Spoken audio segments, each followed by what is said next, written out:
Jeremiah പ്രവചനം 15:16. കർത്താവെ, അങ്ങയുടെ വചനം ഞാൻ കണ്ടെത്തിയപ്പോൾ അവ ഭക്ഷിച്ചു, അവ എനിക്ക് ആനന്ദാമൃതമായി, എൻ്റെ ഹൃദയത്തിന് സന്തോഷവും. പ്രിയപ്പെട്ടവരെ, ഹൃദയത്തിൽ സന്തോഷം നൽകുന്ന ദൈവത്തിന്റെ വചനം ദൈവം തന്റെ ദൈവ പൈതങ്ങളെ നോക്കി സംസാരിച്ച വചനങ്ങളാണ്. നമുക്ക് പ്രത്യാശ തരുന്ന, സന്തോഷം തരുന്ന, ഹൃദയത്തിൽ ആനന്ദം തരുന്ന ദൈവത്തിന്റെ വചനം നാം ഇപ്പോൾ ശ്രവിക്കാൻ പോവുകയാണ്.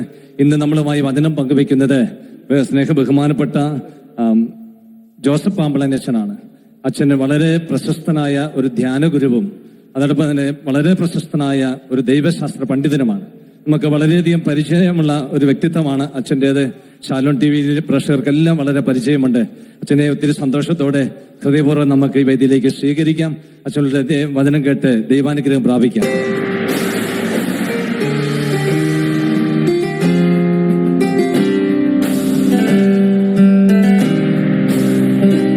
നമുക്ക് പ്രാർത്ഥനയോടെ പരിശുദ്ധ അമ്മയുടെ മാധ്യസ്ഥം ഒരിക്കൽ കൂടി തേടി ഈ വചന ശുശ്രൂഷയിലേക്ക് പ്രവേശിക്കും.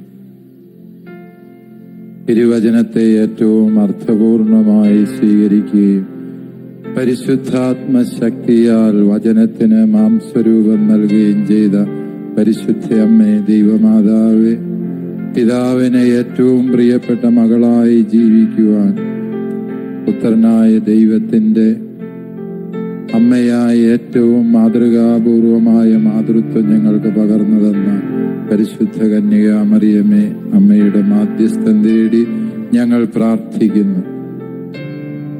നന്മ നിറഞ്ഞ മറിയമേ, സ്വസ്തി, കർത്താവ് അങ്ങയോടുകൂടെ സ്ത്രീകൾ അങ്ങ് അനുഗ്രഹിക്കപ്പെട്ടവളാവുന്നു.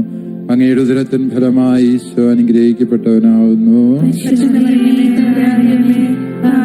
ഞങ്ങൾക്ക് വേണ്ടി ഇപ്പോഴും ഞങ്ങളുടെ മരണസമയത്തും തമ്പുരാനോട് അപേക്ഷിക്കണമേ.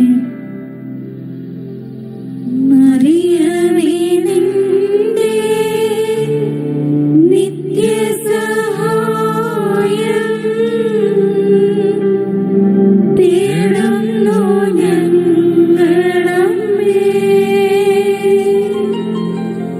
മക്കളെന്നോർത്തു നീ ഞങ്ങളുടെ പ്രാർത്ഥന ഒക്കെയും കേൾക്കണമേ. മറിയമേ, നിന്റെ നിത്യസഹായം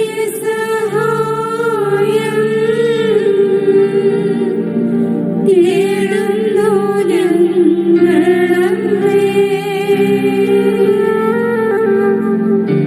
മക്കളെന്നോർത്തു നീ ഞങ്ങളുടെ പ്രാർത്ഥന ഒക്കെയും കേൾക്കണമേ.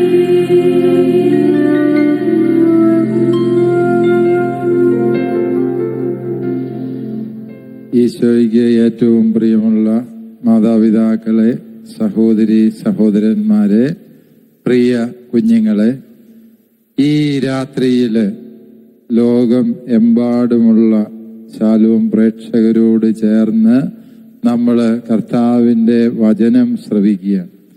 ഈ വചനം ശ്രവിക്കുമ്പോൾ നമുക്കറിയാം, ഈ നാളുകളെല്ലാം പരിശുദ്ധ അമ്മയെ പ്രത്യേകമായി ഓർക്കുന്ന നാളുകളാണ്. ആഗസ്റ്റ് മാസം 15 നോമ്പെടുത്ത് പരിശുദ്ധ അമ്മയുടെ സ്വർഗാരോപണത്തിന് വേണ്ടി ഒരുങ്ങുമ്പോൾ അമ്മമാര് മാത്രം പ്രത്യേകമായി എടുക്കുന്നൊരു നോമ്പായിട്ടാണ് സഭാ പാരമ്പര്യത്തിലുള്ളത്. 8 നോമ്പ് അല്ലെ, സെപ്റ്റംബർ മാസം 1 മുതൽ 8 വരെയുള്ളൂ. അപ്പന്മാർക്കും എടുക്കാവുന്നതാണ്, അമ്മമാർക്ക് മാത്രമായിട്ട് ഇത് വിട്ടുകൊടുക്കേണ്ട കാര്യമില്ല. ഈ 8 നോമ്പ് ഇതെല്ലാം ഈ ആഗസ്റ്റ് മാസവും സെപ്റ്റംബർ മാസവും നമ്മള് പരിശുദ്ധ അമ്മയ്ക്ക് വേണ്ടി നീക്കി വെച്ചിരിക്കുകയാണ്. അതുകൊണ്ട് തന്നെ ഞാൻ വിചാരിക്കുന്നു, ഈ ജാഗരണ പ്രാർത്ഥനയ്ക്ക് നമ്മൾ വിചിന്തന വിഷയമാക്കാവുന്നത് പരിശുദ്ധ അമ്മയുടെ ഒരു കീർത്തനമാണ്. പരിശുദ്ധ അമ്മ നടത്തിയതായി പറയുന്ന ഏറ്റവും അർത്ഥവത്തായ ഒരു ദൈവസ്തുതിപ്പുണ്ട്. ലൂക്കാസ് സുവിശേഷം 1-ാം അധ്യായം 46 മുതൽ 55 വരെ തിരുവചനങ്ങൾ. അതിൻ്റെ പേര് നിങ്ങൾക്ക് എല്ലാവർക്കും അറിയാം അല്ലേ? അമ്മമാര് തീർച്ചയായും അതറിയുമെന്ന് എനിക്കറിയാം. എന്താ അതിന് പറയുന്ന പേര്? മാതാവിന്റെ സ്തോത്രഗീതം അല്ലെ? മാഗ്നിഫിക്കാത്ത് എന്നാണ് അതിന് ലത്തീൻ ഭാഷയിലെ, ഇംഗ്ലീഷിലും പറയുന്ന അങ്ങനെയാണ്. മാഗ്നിഫിക്കാത്ത് എന്ന് പറഞ്ഞാൽ ഞാൻ വാഴ്ത്തുന്നു എന്നാണ് അതിന്റെ അർത്ഥം. മാതാവ് ദൈവത്തെ വാഴ്ത്തുന്നു എന്ന അർത്ഥത്തിലാണ് ഈ മാഗ്നിഫിക്കാത്ത് എന്ന കീർത്തനം ഇവിടെ ബൈബിളിലുള്ളത്. നമുക്കറിയാം എന്താണ് ഈ മാതാവിന്റെ പ്രത്യേകത എന്ന് ചോദിച്ചാല്, മാതാവ് വിശ്വാസത്തിൽ ശരിക്കങ്ങ് വളർന്നു. നമ്മളൊന്ന് എത്ര വളർന്നിട്ടും എങ്ങും എത്തുന്നില്ല അല്ലെ? നമ്മളെല്ലാം ഇതുപോലെ തന്നെ ഇരിക്കുക. പണ്ട് ഏതോ ചിന്തകൻ പറഞ്ഞതുപോലെ ഒരു കഴുതയെ കൊണ്ടുപോയി ലോകത്തെ ഏറ്റവും നല്ല ലൈബ്രറിക്കകത്ത് 10 കൊല്ലം കെട്ടിയിട്ടാല് അത് ഈ പുസ്തകം വെറുതെ കാണുന്നതല്ലാതെ പുസ്തകം ചിലപ്പോൾ തിന്നിരിക്കും. എന്നാൽ അതിന് വല്ല വിവരം ഉണ്ടാവുമോ? ഇല്ല. നമ്മളൊക്കെ പ്രാർത്ഥിക്കാൻ വരുന്ന പള്ളിയുടെ തട്ടുംപുറത്ത് എലി കയറിയിരിക്കും അല്ലെ? ഒരുപാട് എലികളുണ്ട്. ഈ നമ്മൾ കണ്ടതിനേക്കാളും കുർബാന എലി കണ്ടിട്ട് കാണും. ഈ എലിക്ക് എന്തെങ്കിലും മാനസാന്തരമോ മാറ്റമോ ഉണ്ടാകുന്നുണ്ടോ? ഇല്ലേ. അത് എലിയായിട്ടും കഴുതയായിട്ടും ഇരിക്കുന്നു. കാരണം അത് കണ്ടതും കേട്ടതും ഒന്നും അതിനെ സ്വാധീനിക്കുന്നില്ല. അവയെ സ്വാംശീകരിക്കാൻ ഈ പറഞ്ഞ ജീവികൾക്ക് കഴിയുന്നുമില്ല എന്നുള്ളതാണ് പരമാർത്ഥമായ വസ്തുത അല്ലേ?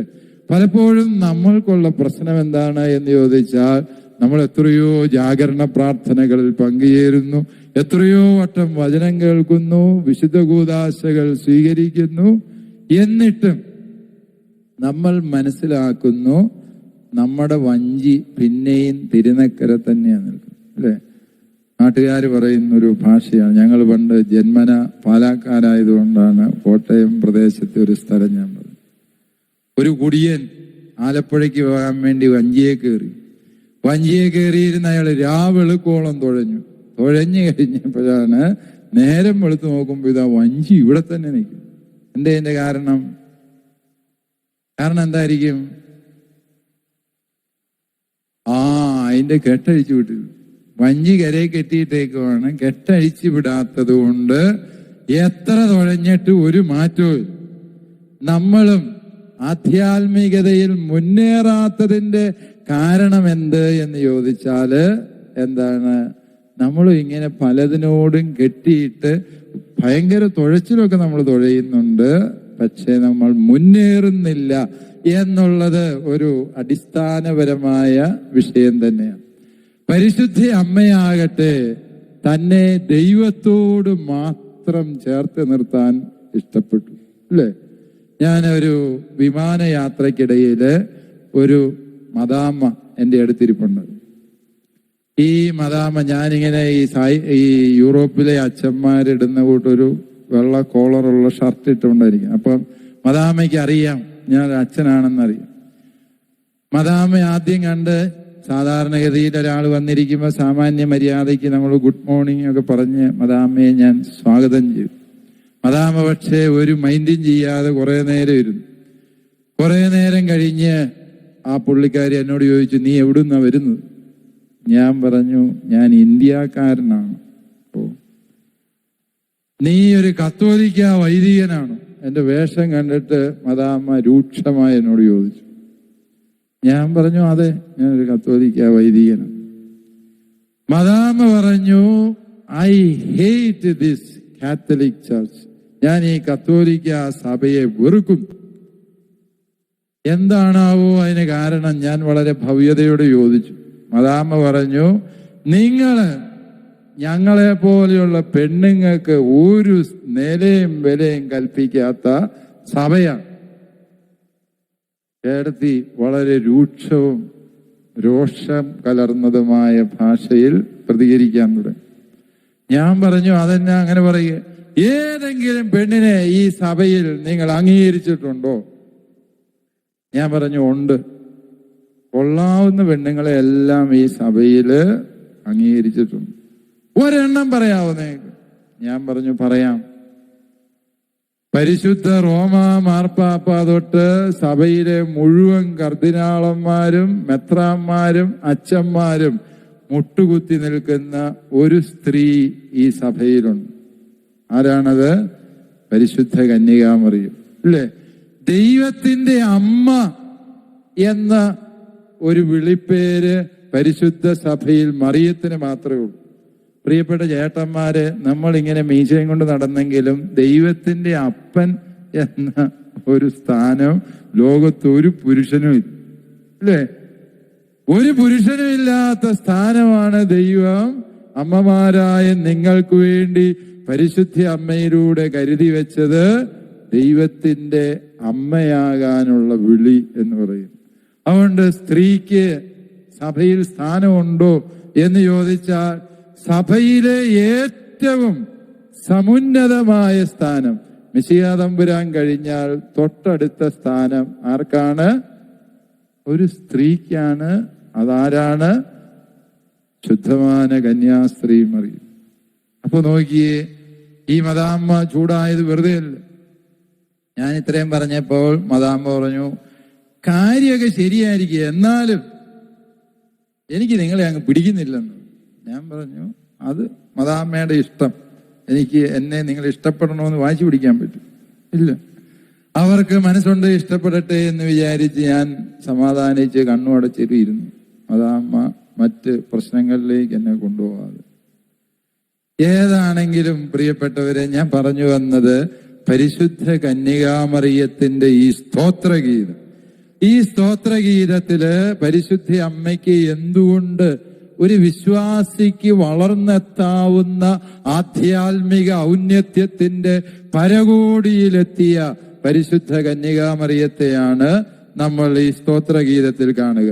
ഈ സ്തോത്രഗീതം നിങ്ങൾക്കറിയാം, ഇത് പഴയ നിയമത്തിലെ 2 കീർത്തനങ്ങൾ ചേർത്ത് വിശുദ്ധ ലൂക്കാ രചിക്കുന്ന സ്തോത്രഗീതമാണ്. അല്ലെങ്കിൽ പഴയ നിയമ രചനകളെ ഹൃദയത്തിൽ സ്വീകരിച്ചും അത് ഉച്ചരിച്ചും പാടിയും വളർന്ന പരിശുദ്ധ കന്യകാമറിയം തന്റെ ജീവിതത്തിലെ ഏറ്റവും നിർണായകമായ അവസരങ്ങളില് ഈ 2 കീർത്തനങ്ങൾ പാടി ദൈവത്തെ സ്തുതിക്കുകയായിരുന്നു. ഏതൊക്കെയാണ് 2 കീർത്തനങ്ങൾ എന്ന് നിങ്ങൾക്ക് ബൈബിൾ പരിചയമുള്ളവർക്കറിയാം. ഒന്ന് സാമുവേലിന്റെ 1-ാം പുസ്തകം 2-ാം അധ്യായം 1 മുതലുള്ള ഒരു കീർത്തനമുണ്ട്. ആരുടെയാണ് ആ കീർത്തനം? സാമുവേലിന്റെ അമ്മ. ആരാണത്? ആരോ ഒരു അമ്മ, അല്ലേ? ഹന്ന. യെസ്, സാമുവേലിന്റെ അമ്മ ഹന്നായുടെ കീർത്തനമുണ്ട്. അത് ഒരു പുത്രന്റെ ജനനത്തിലുള്ള സന്തോഷ വാർത്തയാണ് ആ കീർത്തനത്തിന് ആധാരവും നിങ്ങൾക്കറിയാം. രണ്ടാമത് മറ്റൊരു കീർത്തനവും കൂടിയുണ്ട്.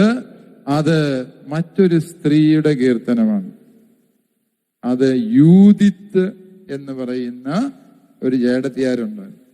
ഈ യൂദിത്ത് പുള്ളിക്കാരി എന്നാ ചെയ്തത്? ഒരു രാജാവിനെ പോയി കൊന്നു. ജേടത്തിമാര് ആള് ഭയങ്കരികളാണ്, അല്ലേ? ചില്ലറ ആളുകളൊന്നുമല്ല. ഒരു സൈന്യാധിപന്, ഹോളോഫെർണസ് എന്ന് പറയുന്ന ഇസ്രായേലിന്റെ അന്തകനായി വന്ന ഒരു രാജാവിനെ പോയി കഴുത്തറത്ത് കൊന്നു. ആ യൂദിത്ത് ഇസ്രായേലിന് രക്ഷ നേടിത്തന്ന ദൈവത്തെ സ്തുതിക്കുന്ന ഒരു കീർത്തനമുണ്ട്. യൂദിത്തിന്റെ പുസ്തകം 16-ാം അധ്യായം 2 മുതൽ 16 വരെയുള്ള വാക്യങ്ങൾ. ഈ 2 കീർത്തനങ്ങളും ചേർത്താണ് എന്തുള്ളത്? മാതാവിന്റെ ഈ സ്തോത്രഗീതം സുവിശേഷത്തിൽ നമ്മൾ കാണുക. അതായത് ഈ 2 കീർത്തനങ്ങൾ നിങ്ങൾ വായിച്ചു നോക്കിയാൽ നിങ്ങൾക്ക് മനസ്സിലാകും, മാതാവ് പുതിയതായിട്ടൊന്നും പറയുന്നില്ല. ഈ 2 സ്തോത്രഗീതങ്ങളിലും ഈ പുത്രന്റെ ജനനത്തിലും ദൈവമൊരുക്കിയ രക്ഷയിലും സന്തോഷിക്കുന്ന അനുഭവങ്ങളെ സമാഹരിച്ചുകൊണ്ടാണ് പരിശുദ്ധ കന്യാമറിയം ഈ സ്തോത്രഗീതം ആലപിക്കുന്നത്.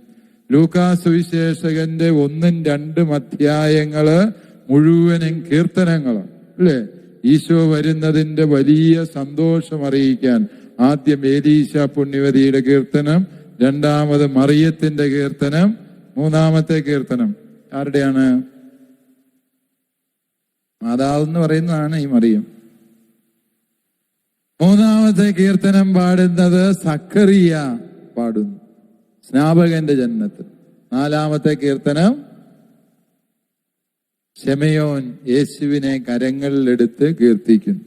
അതിന്റെ കൂട്ടത്തിൽ ഒരു മാലാഖയുടെ കീർത്തനമുണ്ട് അല്ലെ, അത്യുന്നതങ്ങളിൽ ദൈവത്തിന് സ്തുതി.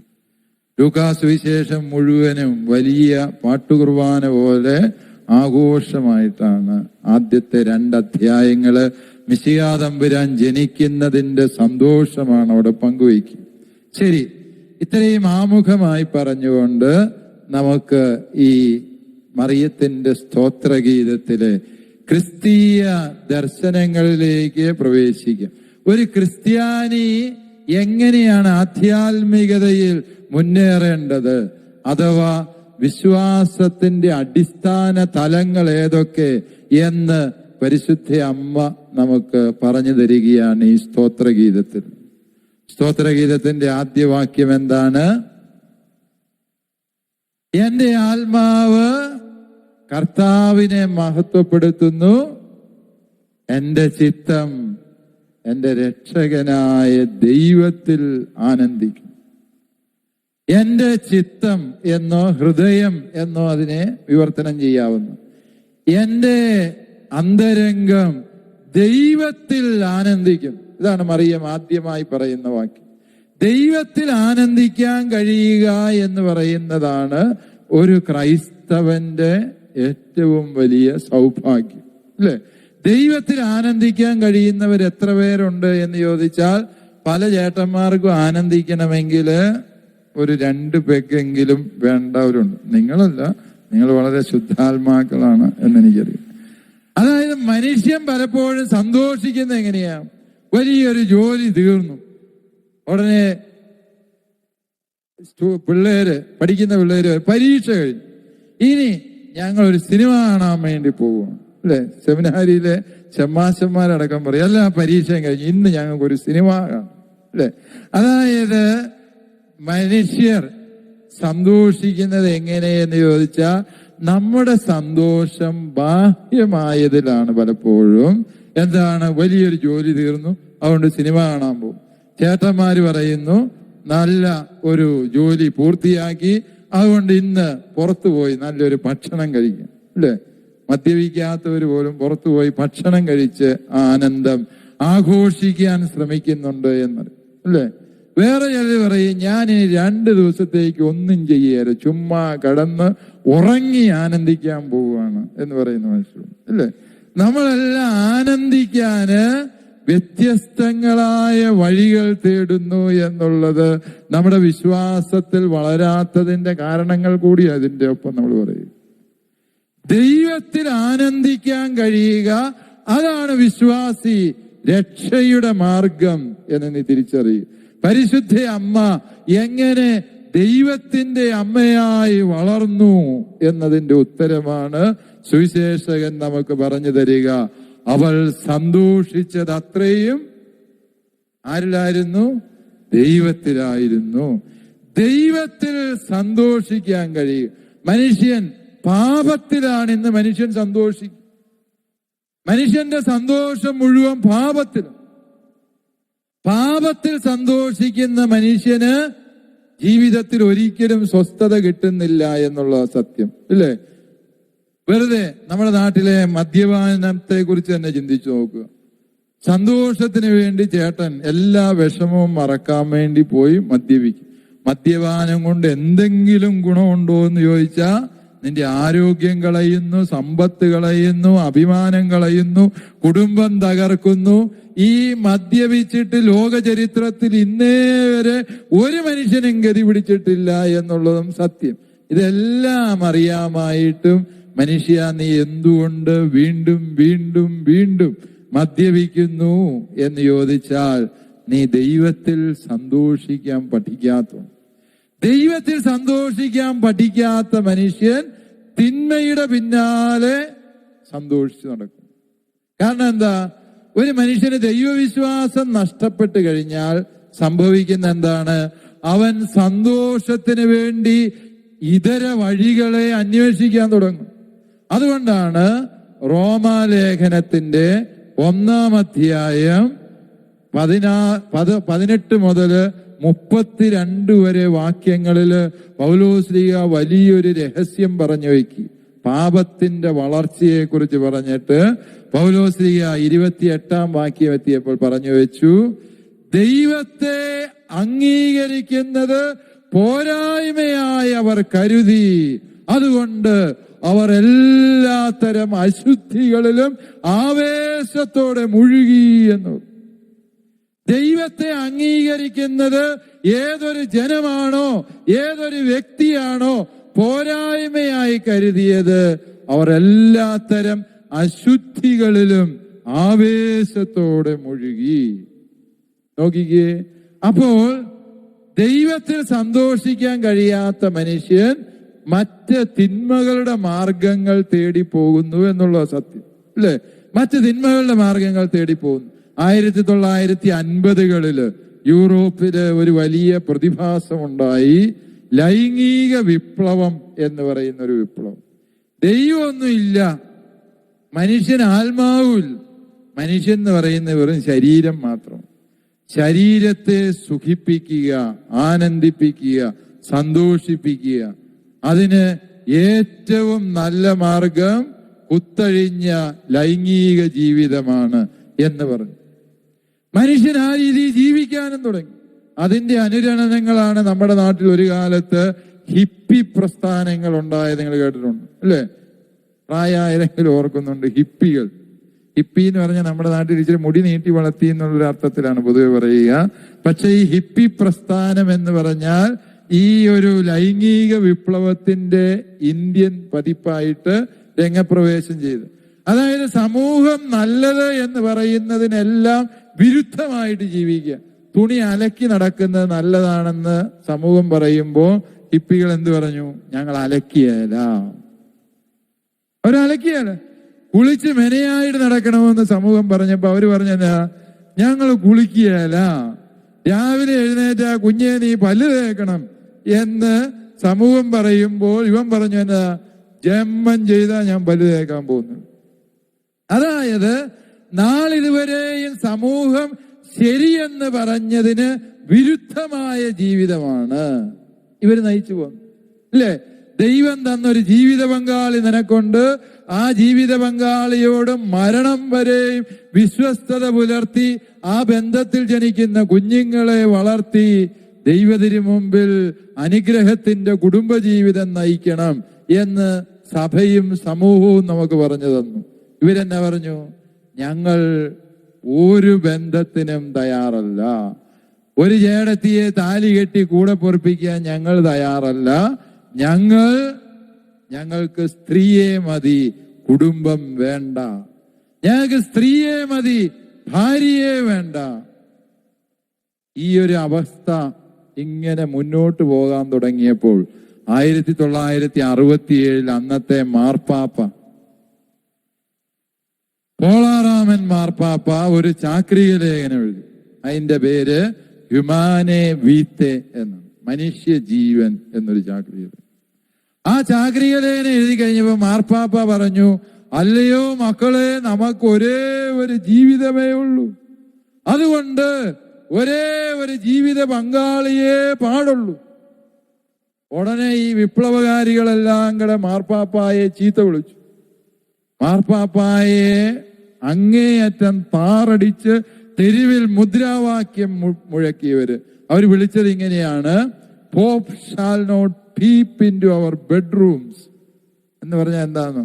മാർപ്പാപ്പ ഞങ്ങളുടെ ബെഡ്റൂമിലേക്ക് എത്തി നോക്കരുത്, കുണിഞ്ഞു നോക്കണ്ട. ഞങ്ങളുടെ കൂടെ ആരാ ഉള്ളതെന്ന് ഞങ്ങൾ തീരുമാനിച്ചോളാം, മാർപ്പാപ്പ തീരുമാനിക്കണ്ടെന്നാണ് ഇവര് പറഞ്ഞു വെച്ചു. ദൈവമേ, ഭയങ്കര റാലികളും പ്രകടനങ്ങളും എല്ലാം നടത്തും. മാർപ്പാപ്പായെ ചീത്ത വിളിച്ചാല് തിന്മ നന്മയാവോ? എന്താ സംഭവിച്ചത്? 20 കൊല്ലം കഴിഞ്ഞ്, 967 കഴിഞ്ഞ് 20 കൊല്ലം കഴിഞ്ഞ് ലോകരാഷ്ട്രങ്ങളിലെ മുഴുവൻ നേതാക്കന്മാരും ന്യൂയോർക്കില് ഐക്യരാഷ്ട്രസഭയുടെ ആസ്ഥാനത്ത് ഒന്നിച്ചു കൂടിയിട്ട് അവര് ലോകത്തെ തുറിച്ചു നോക്കുന്ന ഒരു മഹാമാരിയെ അതിജീവിക്കാനുള്ള വഴി എന്താണ് എന്ന് തലപുകഞ്ഞാലോചിച്ചു. എന്താണ് ആ മഹാമാരി? എയ്ഡ്സ്. ഇല്ലേ? ലൈംഗിക വിപ്ലവം പറഞ്ഞവര് പറഞ്ഞു പെണ്ണ് തന്നെ വേണമെന്ന് ഒരു നിർബന്ധവും ഇല്ല പുരുഷന്, അല്ലെ ഒരു സ്ത്രീക്ക് ഒരു പുരുഷൻ വേണമെന്ന് ഒരു നിർബന്ധവും ഇല്ല. സ്ത്രീക്ക് സ്ത്രീ മതി, പുരുഷന് പുരുഷൻ മതി. സ്വവർഗഭോഗത്തിന്റെ ജീവിത ശൈലികൾ, കുത്തഴിഞ്ഞ ധാർമ്മികത എവിടെ ചെന്നു?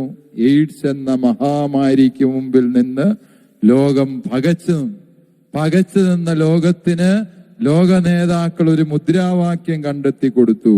ഒരേ ഒരു ജീവിതമേ നമുക്കുള്ളൂ, അതുകൊണ്ട് ഒരേ ഒരു ജീവിത പങ്കാളി, വിശ്വസ്തതയുടെ ദാമ്പത്യം, എയ്ഡ്സിനെ അകറ്റൂ. ഈ വാക്യങ്ങൾ ആരുടേതായിരുന്നു? പോളാറാമൻ മാർപ്പാപ്പ എഴുതി വെച്ച വാക്കുകളായിരുന്നു. അല്ലേ? ഏതൊരു ചാക്രിക ലേഖനത്തെ ലോകം വെറുത്തോ, ആ ചാക്രിക ലേഖനത്തിൽ അവസാനം ലോകം രക്ഷാമാർഗം കണ്ടെത്തി എന്നത് ചരിത്രത്തിന്റെ വിരോധാഭാസമായിട്ട് നമുക്ക് തോന്നാം. പക്ഷേ പരിശുദ്ധ അമ്മ പറയുന്ന സത്യവത, അല്ലയോ മനുഷ്യ, നീ ദൈവത്തിലല്ലാതെ മറ്റേതൊന്നിൽ സന്തോഷം കണ്ടെത്താൻ ശ്രമിച്ചാലും നീ നശിക്കും. അല്ലേ? കാരണം ഒരു കാറ് നിർമ്മിക്കുമ്പോൾ ഈ കാറ് നിർമ്മിച്ച അതിന്റെ ഉപജ്ഞാതാക്കള് നിർവചിച്ചിട്ടുണ്ട് അതിനകത്ത് ഏത് തരം ഇന്ധനമാണ് ഒഴിക്കേണ്ടത്. ഈയിടെ ഞങ്ങൾ 2 അച്ഛന്മാര് വണ്ടിയെ യാത്ര ചെയ്യുമ്പോൾ ഞാൻ വണ്ടി ഓടിക്കുക, അച്ഛൻ അടുത്ത് വരും. ഞങ്ങൾ വർത്താനം പറഞ്ഞുകൊണ്ടിരുന്ന് പെട്രോള് തീർന്നപ്പോൾ ഞങ്ങൾ ഒരു പമ്പിൽ കയറ്റി 1000 രൂപയുടെ എണ്ണ അടിക്കണമെന്ന് പറഞ്ഞു. ഈ മനുഷ്യൻ ഇതിനകത്തേക്ക് ഇത് നിറച്ചും തന്നു. അയാള് അടച്ച് കൊട്ടിക്കഴിഞ്ഞപ്പോൾ 1000 രൂപയും കൊടുത്ത് ഞങ്ങൾ പോയി. ഒരു 100 മീറ്റർ ഇങ്ങനെ നീങ്ങിയപ്പോഴത്തേക്ക് ഇതാ വണ്ടി ആക്സിലേറ്റർ ചവിട്ടിയിട്ടും വണ്ടി നീങ്ങുന്നില്ല. ഇതെന്നാണാവോ കാര്യം? അപ്പോൾ എനിക്ക് മനസ്സിലായി എന്തോ പ്രശ്നം പറ്റി. ഒരു കുഴപ്പമില്ലാതെ ഇതുവരെ ഓടി വന്ന വണ്ടിയാണല്ലോ, എന്തോ പ്രശ്നം പറ്റി. എന്താണ്? ആലോചിച്ച് നോക്കിയപ്പോഴാണ് മനസ്സിലായത്, ദൈവമേ, ആ പെട്രോൾ പമ്പിലെ ജോലിക്കാരൻ എന്റെ വണ്ടിക്കകത്ത് അടിച്ചേക്കുന്നത് ഡീസലാ. എന്റെ വണ്ടി പെട്രോൾ അടിക്കേണ്ടതിന് വരെ അതിനകത്ത് കൊണ്ട് ഈ മനുഷ്യൻ ഡീസൽ ഒഴിച്ചു വെച്ചു. കാര്യം 2 എണ്ണയാ. പറഞ്ഞിട്ട് കാര്യമുണ്ടോ? ഇതിന്റെ നിർമ്മാതാവ് തീരുമാനിച്ചിട്ടുണ്ട് ഈ വണ്ടി ഏതൊഴിച്ചാലേ ഓടുള്ളൂ, പെട്രോൾ ഒഴിച്ചാലേ ഓടുള്ളൂ. അതിനകത്ത് കൊണ്ട് ഡീസൽ ഒഴിച്ചാൽ വണ്ടിയുടെ എഞ്ചിൻ തകരാറിലാണ്.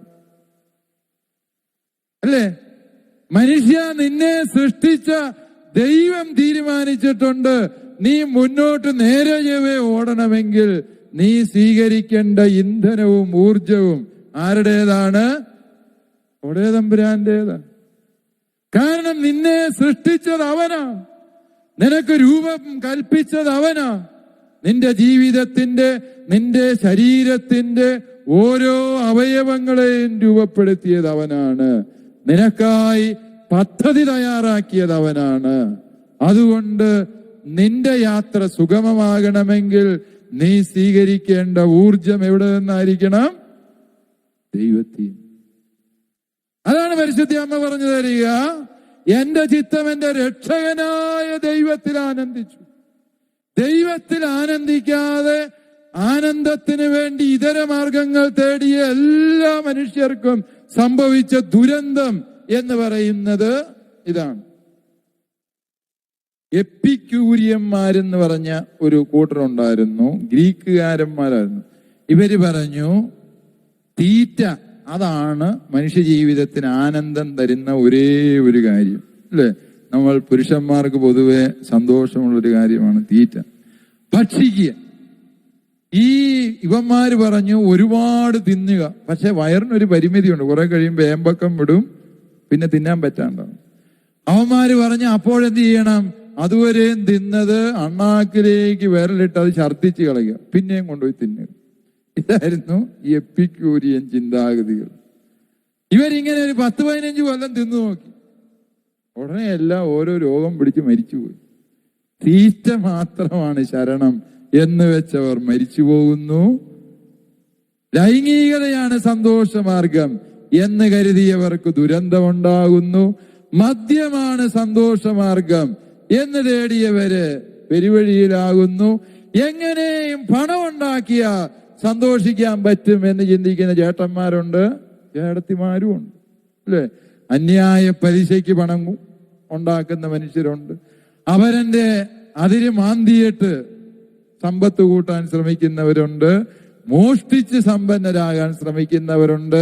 സഹോദരന്റെ വീതം ചുളുവിൽ അടിച്ചു മാറ്റി സമ്പന്നരാകാൻ ശ്രമിക്കുന്നവരുണ്ട്. പക്ഷേ ഈ ലോകം നമ്മെ പഠിപ്പിക്കുന്ന ഒരു വലിയ സത്യമുണ്ട്. നിങ്ങൾ കണ്ടിട്ടുണ്ടോ? ഏതെങ്കിലും ഒരു നാട്ടില് ഒരു 4 തലമുറയെങ്കിലും ഒരേ രീതിയിൽ സമ്പന്നരായി നിലനിന്നവരെ നിങ്ങൾ വെറുതെ ഒന്ന് ആലോചിച്ച് നോക്കി. ഒരുപോലെ സമ്പന്നരായ ആരെങ്കിലും നിൽക്കുന്നുണ്ടെങ്കിൽ അവര് നീതിയിലും സത്യത്തിലും ജീവിച്ചു എന്ന ഒറ്റ കാരണത്താൽ. വല്ലവന്റേതുമൊക്കെ പിടിച്ചു പറിച്ചും അന്യായം കാണിച്ചും ദൈവഹിതത്തിന് നിരക്കാത്ത സംരംഭങ്ങളിൽ ഏർപ്പെട്ടും സമ്പത്ത് നേടുന്നവരുടെ കുടുംബത്തില് പലപ്പോഴും ഈ അപ്പനുണ്ടാക്കിയ സർവ്വ മുതലും അതിന്റെ പലിശയും മുടിക്കാൻ അസുരവിത്ത് പോലെ ഒരു സന്താനം വരും, അല്ലേ? അത് സർവ്വതും നശിപ്പിച്ച് മുടിച്ചു കളയുന്നത് നമ്മൾ കാണുന്നു. പല കാർന്നവന്മാരും ധ്യാനത്തിന് വരുമ്പം പ്രാർത്ഥിക്കാനൊക്കെ വരുമ്പം ചോദിക്കും, അച്ഛാ ഇത് എന്നതാ കാര്യം? അടുത്ത കാലത്ത് വലിയ അബ്കാരി ബിസിനസ് നടത്തിയ ഒരു വലിയ മനുഷ്യൻ, അയാള് ഒരുപാട് വിശദീകരിച്ച ആളാരാന്ന് നിങ്ങൾ അറിയുവായതുകൊണ്ട് ഞാൻ വിശദീകരിക്കുന്നില്ല. അങ്ങനെയുള്ള ഒരു വലിയ മനുഷ്യൻ, അദ്ദേഹത്തിന് ഏകദേശം 40 കോടിയോളം രൂപയുടെ ഒരു നഷ്ടമുണ്ട്. ഒത്തിരി വിശദീകരിച്ചാൽ ആളറിയുമായതുകൊണ്ട് ഞാൻ പറയുന്നത്. ഈ 40 കോടിയോളം രൂപയുടെ നഷ്ടം കാരണം അദ്ദേഹം വേറൊരാളെ കൈയേൽപ്പിച്ചതാണ്, അയാൾ പറ്റിച്ചു. ഇയാൾ എൻ്റെ അടുത്ത് വന്ന് പറഞ്ഞ, അച്ഛനൊന്ന് പ്രാർത്ഥിച്ചേച്ച് നോക്കി അത് കിട്ടുമോ ഇല്ലയോ? ഞാൻ പറഞ്ഞു, ചേട്ടാ അത് ഈ വഴിയിൽ ഉണ്ടാക്കിയ കാശല്ലേ, ഒന്നും പ്രാർത്ഥിക്കാതെ തന്നെ എനിക്ക് പറയാം അത് പോയി, അത് പൊക്കോട്ട്, പോയാൽ ചേട്ടൻ നന്നാവും. അച്ഛനെന്നെ പറയുന്ന 40 കോടി രൂപയോ പോട്ടെ എന്നോ? യെസ്, അത് പോകും. കാരണം എന്താണ്? മനുഷ്യ ദൈവത്തെ മറന്ന് നേടിയ നയാ പൈസ പോലും നിനക്ക് ഉപയോഗപ്പെടുവോ? ഇല്ല. അതാണ് പരിശുദ്ധ കന്യകാമറിയം തന്റെ സ്തോത്രഗീതത്തിൽ ആദ്യമേ പറയുന്നത്, ദൈവത്തിൽ ആനന്ദിക്കാൻ പഠിക്കും. ദൈവത്തിൽ ആനന്ദിക്കാൻ പഠിച്ച മനുഷ്യര് നിത്യതയോളം എത്തിച്ചേരുന്നു എന്നുള്ളതാണ് വലിയ സത്യം, അല്ലെ? ദൈവത്തിൽ ആനന്ദിക്കുക എന്ന് പറയുന്നതിന്റെ അർത്ഥം എന്താണ്? പരിശുദ്ധ അമ്മയുടെ ഈ സ്തോത്രഗീതത്തില് ദൈവത്തിൽ ആനന്ദിക്കാൻ കഴിയുന്നത് എപ്പോഴാണ്? ഒരു മനുഷ്യൻ ദൈവത്തിൽ ആനന്ദിക്കുന്നത് എപ്പോൾ എന്ന് ചോദിച്ചാല് വിശുദ്ധ ആഗസ്തീനോസ് പുണ്യവാളൻ അതിന് 3 ഉത്തരങ്ങൾ പറയുന്നു. ഒരു മനുഷ്യൻ ദൈവത്തിൽ ആനന്ദിക്കുന്ന എപ്പോഴാണ്? 1, ഒരു മനുഷ്യൻ തനിക്ക് ദൈവം തന്നത് അപരന് വേണ്ടി നൽകുമ്പോൾ ആ വ്യക്തി ദൈവത്തിൽ ആനന്ദിക്കുകയാണ്. ഈ പ്രപഞ്ചം നമ്മളെ പഠിപ്പിക്കുന്ന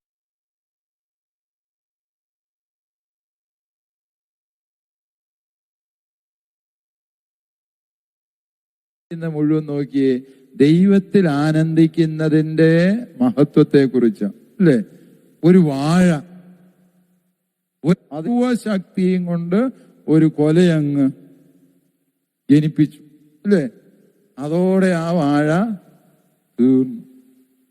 രണ്ടാമത് കൊലയ്ക്കുക ഒരു വാഴ? കൊലയ്ക്കുകയല്ല. അതായത് അതിന്റെ ജീവിത ലക്ഷ്യം തന്നെ എന്നതാണ്. ഒരു കൊലയുണ്ടായി മനുഷ്യന് കൊടുത്ത് അതതാ പിൻവാങ്ങിയിരിക്കുന്നു. പ്രകൃതിയിലെല്ലാം അങ്ങനെയാ, അല്ലെ? ആർക്കെങ്കിലുമൊക്കെ വേണമെങ്കിൽ ഈ പ്രകൃതി പലതും കൊടുക്കുന്നുള്ളൂ എന്നുള്ളത്. ഞങ്ങളുടെ നാട്ടിൽ പണ്ട് ചെറുപ്പത്തിൽ ഞാൻ ഓർക്കുന്നുണ്ട്, ഒരുപാട് പ്ലാവുകളുണ്ട്. ഈ പ്ലാവ് ചക്കയൊന്നും ആർക്കും വേണ്ടാത്ത കാലമാണ്. കാരണം ഒരുപാട് ചക്ക, മനുഷ്യരും കുറവ്. അപ്പോൾ ചക്കയൊക്കെ പഴുത്ത് ചീഞ്ഞ് ഈ പ്ലാവെ കൂഞ്ഞിൽ മാത്രം നിൽക്കും, ബാക്കി മുഴുവൻ ഊർന്ന് താഴെ വീഴും. ആ രീതിയിലുള്ള ഒരു പ്ലാവ്. ഒരു പ്ലാവിനെ നാണം കെടുത്താൻ വേണ്ടി അതിന്റെ കുഞ്ഞിൽ മാത്രം നിൽക്കുന്ന ഈ പ്ലാവ് കാണുക. ചില പ്ലാവുകൾ ആർക്കും വേണ്ടതിലും മൊത്തം താഴോട്ട് പൊക്കോട്ടെ എന്നും പറഞ്ഞ് ചക്ക സ്വയം പൊഴിച്ചിടും. ഈ കൂഞ്ഞിൽ മാത്രം നിൽക്കുന്ന പ്ലാവേല് ഞാൻ ഈ കഴിഞ്ഞ കൊല്ലം ഇതേടെ അവിചാരിതമായിട്ട് പോകാനിടവും അതിലൊരു ഒറ്റ ചക്ക പോലും കായ്ച്ചിട്ടില്ല. ഇതെന്തുകൊണ്ടായിരിക്കും? ഞാൻ എൻ്റെ കൂടെ ഉണ്ടായിരുന്ന ഒരു ചേട്ടനോട് ചോദിച്ചു. അതിന്റെ ചക്ക ആരും പറിക്കുകയല്ലാത്തോണ്ടായിരിക്കും അച്ഛാ ആ പ്ലാവ് മടുത്ത് കായ നിർത്തിയതായിരിക്കും എന്ന് ആ മനുഷ്യൻ പറഞ്ഞു. എനിക്ക് തോന്നുന്നു ശരിയാ. പ്ലാവ് ചിന്തിച്ച് കാണും, ആർക്കും ഉപകാരപ്പെടുന്നില്ല എങ്കില് ഞാൻ എന്തിനാ വെറുതെ കഷ്ടപ്പെട്ട് ചക്ക ഉണ്ടാക്കുന്നത്, അല്ലേ? അതായത് ഈ പ്രപഞ്ചം നോക്കിക്കേ, പ്രപഞ്ചത്തിലെല്ലാം നൽകിയതിൽ ആനന്ദിച്ച് ജീവിതത്തിന്റെ സംതൃപ്തി കണ്ടെത്തുകയും പന അല്ലെങ്കിൽ മുള ഇതൊക്കെ ഒരിക്കലേ പൂക്കുള്ളൂ. പൂത്താൽ അതോടെ അത് തീർന്നു, ഇല്ലയോ? യെസ്. കാരണം എന്താണ്? നൽകുന്നതിനപ്പുറത്ത് വേറെ ഒന്നും ജീവിതത്തിന് അർത്ഥമില്ല എന്ന സത്യത്തില് ഈ പ്രപഞ്ചം നമ്മളെ പഠിപ്പിക്കുകയാണ്. ദൈവത്തിൽ ആനന്ദിക്കുക എന്ന് പറഞ്ഞാൽ, ദൈവമേ നീ തന്ന ഇതെല്ലാം ദാനങ്ങളെല്ലാം ഞാനിതാ പങ്കുവയ്ക്കുന്നു, അതിനപ്പുറത്ത് എനിക്ക് യാതൊന്നും ആവശ്യമില്ല എന്ന് ചിന്തിക്കാൻ കഴിയുന്നു എന്നുള്ളതാണ് ഈ നൽകുന്നതിന്റെ ആനന്ദം. മനസ്സിലായി? രണ്ടാമതായി, ദൈവത്തിൽ ആനന്ദിക്കണമെങ്കിൽ ചെയ്യേണ്ട കാര്യം എന്താണ് എന്ന് ചോദിച്ചാല്, ദൈവം എൻ്റെ ഉള്ളിൽ പ്രവർത്തിക്കട്ടെ എന്ന ചിന്തയോടെ നമ്മൾ ജീവിക്കണം. അതാണ് ആഗസ്തീനോസ് പുണ്യാളൻ പറഞ്ഞു തരുന്ന സത്യം. ദൈവം എൻ്റെ ഉള്ളിൽ ജീവിക്കട്ടെ. നമ്മൾ ഇന്ന്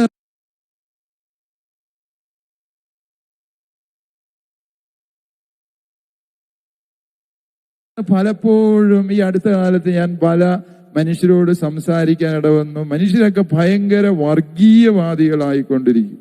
എന്റെ ദൈവം, ഞാനിങ്ങനെ വാളുകൂരി നിൽക്കുകയാണ്.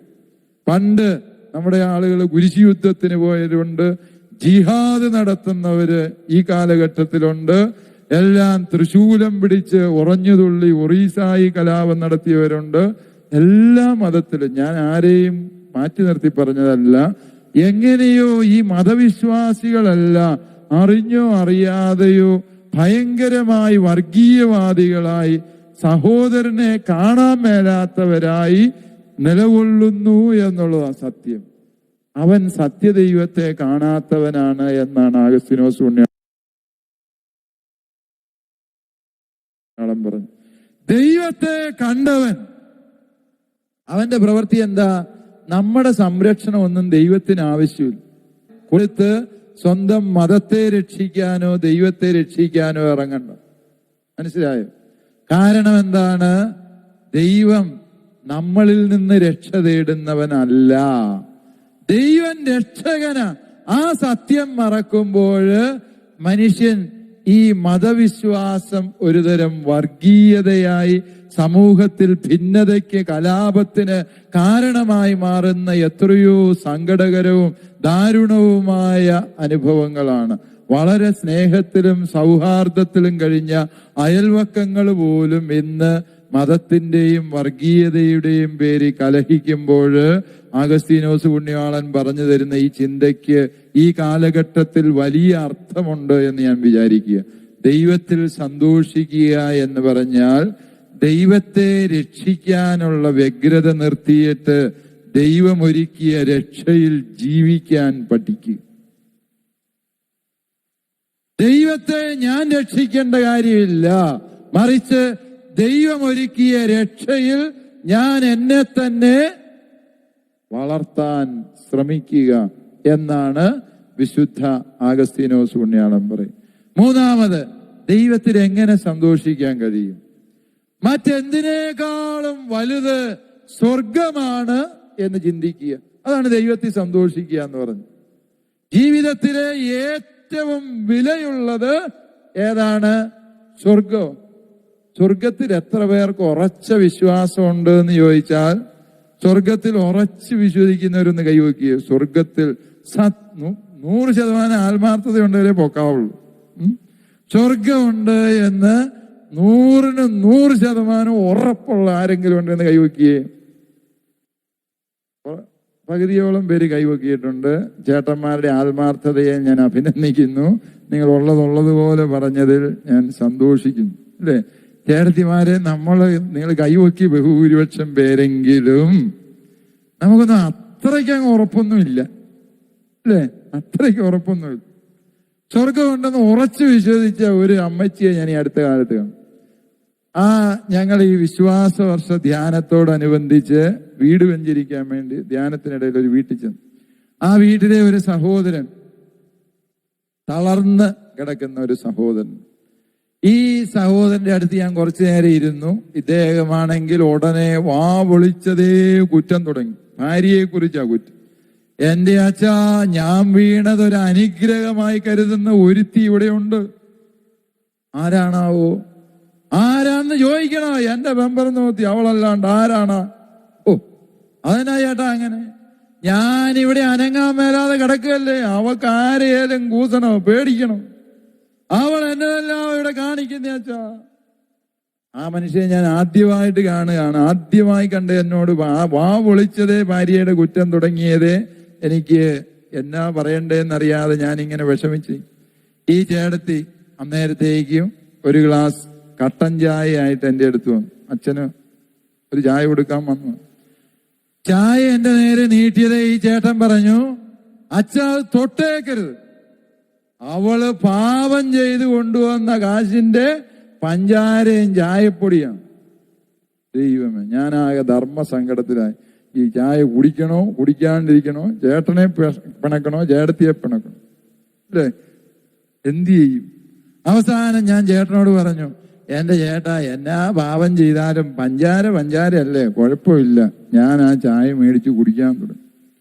ഈ ചേട്ടന് തീരെ അങ്ങ് ഇഷ്ടപ്പെട്ടു. അയാൾക്ക് എന്നോടൊന്നും മിണ്ടാൻ മേലാത്തത് കൊണ്ട് ഇങ്ങനെ കടിച്ചു പിടിച്ചിരിക്കും. അപ്പൊ എന്റെ കൂടെ പള്ളിയിലെ കൈക്കാരൻ ചേട്ടൻ, ഈ ചേട്ടന് ഈ കിടക്കുന്ന ചേട്ടനോട് കൈക്കാരൻ ചേട്ടൻ ചൂടായി. ഇയാള് പറഞ്ഞു, എടോ മനുഷ്യ, താനല്ലാതെ ഈ നാട്ടിൽ ഒരു മനുഷ്യൻ പോലും ഈ സ്ത്രീയെ കുറിച്ച് ദോഷം പറയുക. നീ 30 കൊല്ലമായി അടകടപ്പ് കട്ടിലേ കിടന്നിട്ട് നിനക്ക് പുറത്തൊരു മുറിവ് പോലും, ഒരു ബെഡ് സോർ പോലും വരാതെ നിന്നെ അവൾ നോക്കിയെങ്കിൽ അത് എത്രമേൽ ആത്മാർത്ഥതയുള്ളത് കൊണ്ട്. നിന്റെ 2 പെമ്മക്കളെ പഠിപ്പിച്ച് നേഴ്സാക്കി അവരിങ്ങനെ കല്യാണം നടത്തി. പകല് ഈ സ്ത്രീ ഓടി നടന്ന കഷ്ടം അല്ലാതെ ഒരു മനുഷ്യൻ ഈ നാട്ടിൽ അവളെ കുറിച്ച് ഒരു സ്വഭാവ ദൂഷ്യം പറഞ്ഞ് ഞങ്ങൾ കേട്ടിട്ടില്ല. നിനക്ക് പാപം കിട്ടും. ഈ മനുഷ്യൻ കൈക്കാരൻ ചേട്ടൻ ഉടനെ ഈ ചേട്ടനോട് ഇത്രയും പറഞ്ഞു. ഉടനെ ഈ ചേട്ടൻ ചൂടായി. എനിക്ക് പണ്ടേ സംശയം ഉണ്ടായിരുന്നു, നീയും ഇവിടുത്തെ ഒരു കക്ഷിയാണെന്ന് ഇപ്പൊ എനിക്ക് മനസ്സിലായി. ഇറങ്ങടാ പുറത്ത്. അയാള് വേളം തുടങ്ങി. ഞാൻ ആ മനുഷ്യനിങ്ങനെ ഒരുതരം മനോരോഗമായതാണ്. സംശയം എന്ന് പറയുന്നത് ഒരു മനോരോഗമാണ്. അത് നമുക്ക് സഹതപിക്കല്ല, നിവൃത്തിയില്ല. ഞാൻ പ്രാർത്ഥനയും വെഞ്ചരിപ്പും ഒക്കെ കഴിഞ്ഞ് പുറത്തേക്ക് ഇറങ്ങാൻ തുടങ്ങുമ്പോൾ ഈ ചേട്ടത്തിയോട് എന്തെങ്കിലും ഒരു ആശ്വാസവാക്ക് പറയണമെന്ന് എനിക്കുണ്ട്. പക്ഷെ പറയാനൊന്നും എൻ്റെ വായി കിട്ടാതെ ഞാനിങ്ങനെ ചെരുപ്പിടാൻ വേണ്ടി നടക്കല്ലിലോട്ട് തിരിഞ്ഞു നിൽക്കുമ്പോൾ ഈ സ്ത്രീ മുമ്പിലുണ്ട്. ഞാൻ അവളുടെ മുഖത്തേക്ക് നോക്കി. മുഖത്ത് നോക്കിയപ്പോൾ 2 കണ്ണും നിറഞ്ഞൊഴുകുക. ഞാൻ നോക്കിയെന്ന് കണ്ടപ്പോഴേ അവള് കണ്ണു തുടച്ചേച്ച് പറഞ്ഞു, ഒരു വാക്ക് പറഞ്ഞു. ഇത്രേ പറഞ്ഞു, അച്ഛാ സാരമില്ല, എല്ലാത്തിനും ഒടുവിൽ സ്വർഗമുണ്ടല്ലോ, എനിക്ക് അത് മതി. എല്ലാത്തിനും ഒടുവിൽ സ്വർഗമുണ്ടല്ലോ, എനിക്ക് അത് മതി. പ്രിയപ്പെട്ടവരെ, ഞാൻ എൻ്റെ പൗരോഹിത്യ ജീവിതത്തിൽ കണ്ട ഏറ്റവും വിശ്വാസമുള്ള ഒരു സഹോദരി ആര് എന്ന് ചോദിച്ചാൽ ഈ അമ്മയാണ് എന്നെനിക്ക് ഉറപ്പുണ്ട്. കാരണം വിശ്വാസത്തിന്റെ പരകോടി എന്ന് പറയുന്നത് സ്വർഗമുണ്ട് എന്ന്, അല്ലേ? എത്ര അമ്മമാർക്ക് നിങ്ങൾ ഇങ്ങനെ പറയാൻ പറ്റും? കെട്ടിയവും മദ്യപിച്ച് തല്ലി ഉപദ്രവിച്ചു, സാരമില്ല സ്വർഗം ഉണ്ടല്ലോ എന്ന് വിചാരിച്ച് സഹിക്കുന്നവർ എത്ര പേരുണ്ട്? അങ്ങനെ സഹിച്ചവരാണ് നിങ്ങളെങ്കിൽ കൈവക്കിയത് അർത്ഥവത്താണ്, അല്ലെ?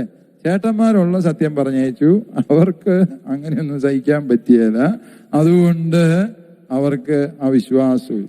അപ്പൊ ദൈവത്തിൽ സന്തോഷിക്കുക എന്ന് പറഞ്ഞാൽ സ്വർഗമുണ്ട് എന്ന അടിയുറച്ച ബോധ്യം നേടുക എന്നാണ് അർത്ഥം. അപ്പൊ 3 കാര്യങ്ങളാണ് ദൈവത്തെ സന്തോഷിക്കുക എന്ന് പറഞ്ഞത്. എന്തൊക്കെയാണ്? ദൈവം തന്നത് അപരനുമായി പങ്കുവയ്ക്കുന്ന നൽകലിന്റെ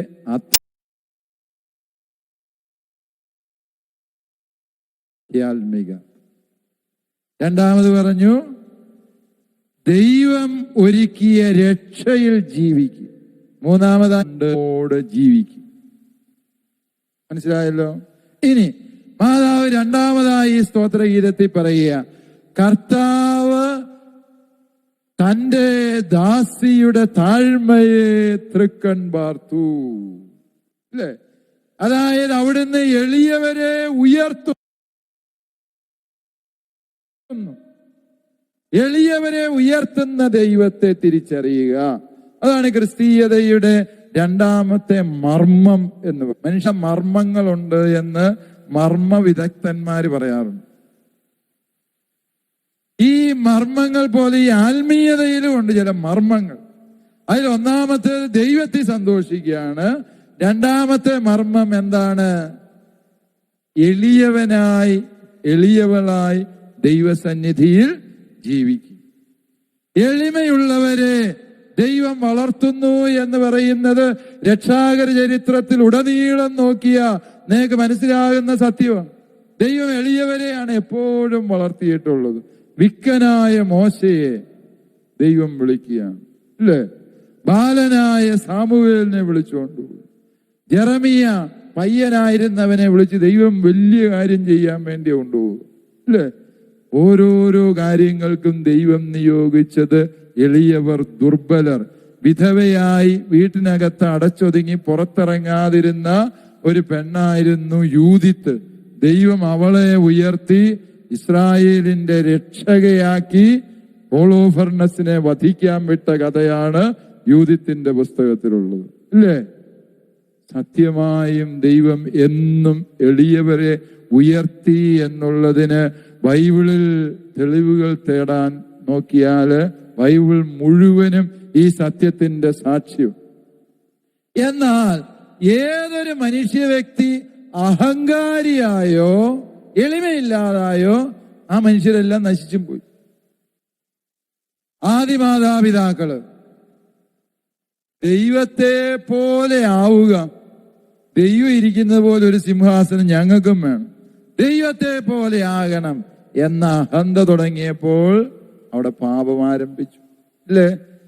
ലൂസിഫർ എന്ന് പറയുന്ന ഒരു മാലാഖയാണ് പിശാചായത് എന്നൊരു കഥയുണ്ട്, അല്ലേ? ആ കഥയിൽ എന്താ പറയുക? ഈ മാലാഖ എങ്ങനെയാ പിശാചായത്? മാലാഖ ദൈവത്തെ അനുസരിക്കുന്നത് കുറച്ചിലായി കണ്ടു, അഹങ്കാരിയായി തീർന്നു.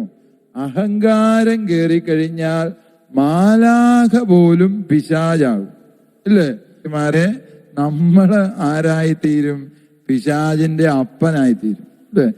മാലാഖയ്ക്ക് ഈ അഹങ്കാരം കയറിയ മാലാഖ പിശാചായാല് മനുഷ്യന്റെ അഹങ്കാരം കയറിയാലോ മനുഷ്യൻ പിശാചിനേക്കാളും വലിയ പിശാചാകും, അല്ലേ?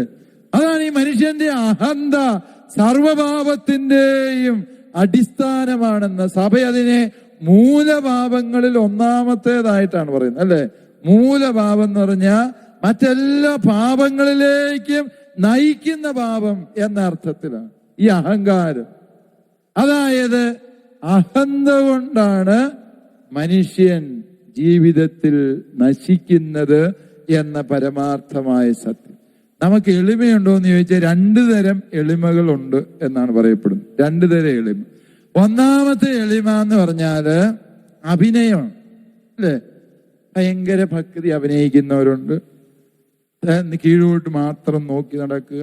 ഏടത്തിമാരാണെങ്കിൽ സാരിയുടെ തലയെടുത്ത് തലയിലോട്ടിട്ട് വളരെ ഭക്തിപൂർവ്വം നടക്കും. നല്ലതാണ്, എളിമയുടെ ലക്ഷണമാണ്. പല അമ്മമാരും ഇവിടെ വളരെ എളിമയോടെ ജീവിക്കുന്നു. ചിലര് വള്ളിച്ചെരുപ്പിട്ടുകൊണ്ട് നടക്കുന്നു, അല്ലെ? വള്ളിച്ചെരുപ്പ് തേഞ്ഞ് തീരാറായത് കീറിയ ഷർട്ട് ഇട്ടുകൊണ്ട് നടക്കുന്നു. ചില രാഷ്ട്രീയ നേതാക്കന്മാര് പുതിയ കതറ് മേടിച്ചിട്ട് ബ്ലേഡിന് കീറിയിട്ട് തുന്നിയിട്ട് ഇട്ടുകൊണ്ട് നടക്കുമെന്ന് ശത്രുക്കൾ പറയാറുള്ളതാണ്. എനിക്കറിയത്തില്ല എന്റെ വസ്തുത. അങ്ങനെയൊക്കെ നടക്കുമെന്ന് പറയുന്നുണ്ട്. എളിമയുള്ളവരാണ് എന്ന് കാണിക്കാനുള്ള വ്യഗ്രതയാണ്. അത് അഭിനയത്തിന്റെ എളിമയാണ്. അഭിനയത്തിന്റെ എളിമയ്ക്ക് വലിയ പ്രസക്തിയൊന്നുമില്ല. അവൻ തനി സ്വഭാവം യഥാസമയത്ത് കാണിക്കുക തന്നെ ചെയ്യും. ഉള്ളിൽ അഹങ്കാരം നിറഞ്ഞവൻ പുറമേ എളിമ അഭിനയിക്കുന്നതിൽ അർത്ഥമൊന്നുമില്ല. അത് പാഴ്വേലയാണ്. നമ്മളിൽ ബഹുഭൂരിപക്ഷത്തിന്റെയും എളിമ വെറും അഭിനയം മാത്രമേ ഉള്ളൂ. അല്ലേ? ആലോചിച്ച് നോക്കിയാൽ നമുക്ക് മനസ്സിലാവും നമ്മുടേതൊക്കെ വെറും അഭിനയമാണ് എളിമ. യഥാർത്ഥ എളിമയുള്ളവരുടെ ലക്ഷണം. എളിമയെ കുറിച്ച് ഒരുപാട് എഴുതിയിട്ടുള്ള ഒരു മഹാവിശുദ്ധയുണ്ട് സഭാചരിത്രത്തില്. ആവിലായിലെ അമ്മ ത്രേസ്യ പറഞ്ഞു, നിനക്ക് എളിമയുണ്ടോ എന്നറിയാന് 3 ലക്ഷണങ്ങൾ നോക്കിയാൽ മതി എന്നാണ്. എളിമയുണ്ടോ ഇല്ലയോ എന്നറിയണമെങ്കിൽ എന്ത് നോക്കിയാൽ മതി? 3 ലക്ഷണം നോക്കിയാൽ മതി. നോക്കാം നമുക്ക് എളിമയുണ്ടോന്ന്, അല്ലേ? എളിമയുണ്ടോ എന്ന് നോക്കാം 3 വഴികൾ. ഒന്നാമതായിട്ട് അമ്മ ത്രേസ്യ പറഞ്ഞു, എളിമ യഥാർത്ഥത്തിലുണ്ട് എങ്കിൽ നീ മറ്റുള്ളവരെ നിന്നേക്കാളും ഉപരിയായി ആദരിക്കും, ബഹുമാനിക്കും. ഒരു ബസ്സിൽ കയറാൻ നിന്നാല് ഇടിച്ചു കയറി എനിക്ക് സീറ്റ് വേണം എന്ന് ചിന്തിക്കുന്നവന് എളിമയുണ്ടോ? ഇല്ലേ. കുമ്പസാരക്കൂട്ടി പോലും ഇടിച്ചിട്ട് വെച്ചിട്ട് വരുന്ന ചേട്ടത്തിമാരുണ്ട്, അല്ലേ? പലപ്പോഴും കുമ്പസാര കൂട്ടിയിരിക്കും. ഞങ്ങളുണ്ട് ചേട്ടത്തിമാര് തീക്ക് കൂട്ടി 3 ചേട്ടത്തിയെ മറച്ചിട്ട് വെച്ചിട്ട് ഒരു ചേട്ടത്തി കുമ്പസാര കൂട്ടിലേക്ക് കയറി വരും. എളിമയില്ല. അതായത് മറ്റുള്ളവർ എന്നെ പോലെയോ എന്നേക്കാൾ ഉപരിയോ ബഹുമാന്യരാണ് എന്ന് ചിന്തിച്ചാല് നമുക്ക് വേറൊരാളെ ഉരുട്ടിയിട്ടേച്ച് ഉന്തിയിട്ട് വെച്ചിട്ടും കയറിപ്പോകാൻ പറ്റുമോ? നമ്മൾ ഈ തിരക്ക് കൂട്ടുന്നതിന്റെ കാരണം എന്താണ്? നമുക്ക് എളിമയില്ല. ഏതെങ്കിലും ഒരു നല്ല സ്ഥാനം കണ്ട ചാടി കയറി അത് പിടിച്ചെടുക്കാൻ വേണ്ടിയാണ് നോക്കുന്നത്. രാഷ്ട്രീയക്കാരാണെങ്കിൽ ഏറ്റവും നല്ല കസേരയ്ക്ക് വേണ്ടി നടത്തുന്ന ഭയങ്കരമായ മത്സരങ്ങളും കലഹങ്ങളും ഒക്കെ ഈ കാലഘട്ടങ്ങളിൽ നമ്മൾ കണ്ടത്, അല്ലേ? താക്കോൽ സ്ഥാനത്ത് ഇരിക്കാനുള്ള വ്യഗ്രത രാഷ്ട്രീയക്കാരുടെ ഇടയിൽ വർദ്ധിച്ചു വരും നമ്മൾ കാണും. നമ്മൾ നോക്കിയേ, എളിമയില്ല ഉണ്ടോ ഇല്ലയോ എന്നറിയാനുള്ള വഴി അവരന്റെ ആവശ്യങ്ങൾക്ക് എന്റെ ആവശ്യങ്ങളെക്കാളും മുൻഗണന നൽകാൻ എനിക്ക് കഴിയുന്നുണ്ടെങ്കില് എനിക്ക് എളിമയുണ്ട്. ഇപ്പൊ തന്നെ മിക്കവരും പരീക്ഷയെ തോറ്റു, അല്ലേ? എളിമയുണ്ടോ എന്ന് പരീക്ഷിക്കാൻ പോയിട്ട് നമ്മളിൽ 95% തോറ്റു. നിങ്ങളുടെ ഇരിപ്പ് കണ്ടാൽ തന്നെ അറിയാം തോറ്റു. രണ്ടാമതായിട്ട് എളിമയുള്ളവരുടെ ലക്ഷണം അമ്മ ത്രേസ്യ പുണ്യവതി പറഞ്ഞു വന്നു. എന്താന്ന് ചോദിച്ചാല്, ഈ എളിമയുള്ള മനുഷ്യര് എന്താണ്? വലിയവന്റെ മുമ്പിൽ കവാത്ത് മറക്കുകയും എളിയവന്റെ നേരെ മെക്കിട്ട് കയറുകയും ചെയ്യുക, അല്ലേ? അതായത് വലിയ നമ്മള് വളരെ ആയിട്ട് കൈകൂപ്പി ആദരവും സ്നേഹവും. ഒരു പാവപ്പെട്ടവൻ വന്ന ആര് എന്ത് ഇസ്പയുടെ 7-ാം കൂലി എന്ന് പറഞ്ഞ് അതിനെ അവഗണിക്കുന്ന ആ ശൈലി. നമ്മളൊരു സർക്കാർ ഓഫീസിലൊക്കെ ചെന്ന് കഴിഞ്ഞിട്ടുണ്ട്, വലിയ വലിയ നേതാക്കന്മാർക്കൊക്കെ വലിയ ആദരവും മഹത്വവും ഒക്കെ, അല്ലേ? നിങ്ങൾ ചിലപ്പം പറയും പള്ളിയിലച്ചന്മാരുടെ അടുത്ത് വന്നാൽ ഇതൊക്കെ തന്നെയാണ് അനുഭവം എന്ന്. ചില ചേട്ടന്മാര് ഊറിച്ചിരിക്കുന്നതിന്റെ കാരണം എനിക്ക് മനസ്സിലാകുന്നുണ്ട്. ശരിയാ, അങ്ങനെ ഞങ്ങൾ പ്രവർത്തിക്കുന്നുണ്ട്, അതിന്റെ അർത്ഥം ഞങ്ങളിലും എളിമയില്ല എന്ന്. മനസ്സിലായോ? അമ്മ ത്രേസ്യ പുണ്യവതി പറഞ്ഞത് വലിയവന്റെ മുമ്പിൽ വിധേയത്വവും എളിയവന്റെ മുമ്പിൽ ധാർഷ്ട്യവും കാണിക്കുന്നത് അല്ലയോ സ്നേഹിത, നിനക്ക് എളിമയില്ല എന്നുള്ളതിന്റെ ലക്ഷണം. ദൈവം എന്തേ നിന്നെ ഉയർത്താത്തത് എന്നിപ്പോ മനസ്സിലാകുന്നു, അല്ലേ? എന്റെ ഹൃദയത്തിൽ എനിക്ക് എളിമയില്ല, പിന്നെ എങ്ങനെ ദൈവത്തിന് എന്നെ ഉയർത്താൻ പറ്റുക?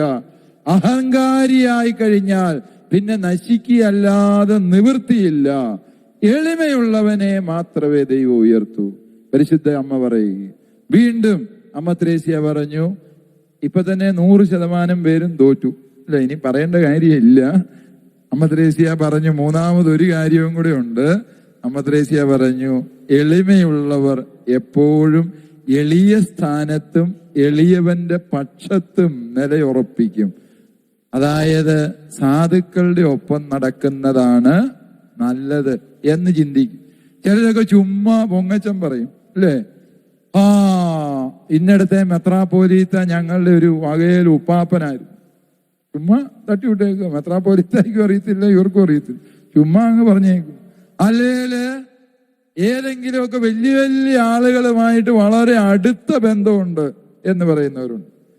തിരുവനന്തപുരത്തേക്ക് മുഖ്യമന്ത്രിയെ ഇപ്പം വിളിച്ചേക്കാം എന്ന് പറയുന്ന പഞ്ചായത്ത് മെമ്പർമാരുണ്ട്. ആ വലിയ പിടിയൊന്നുമില്ല, വെറുതെ വിളിച്ചേക്കാം, ആരെയും വിളിച്ചത് പറയും അല്ലേ?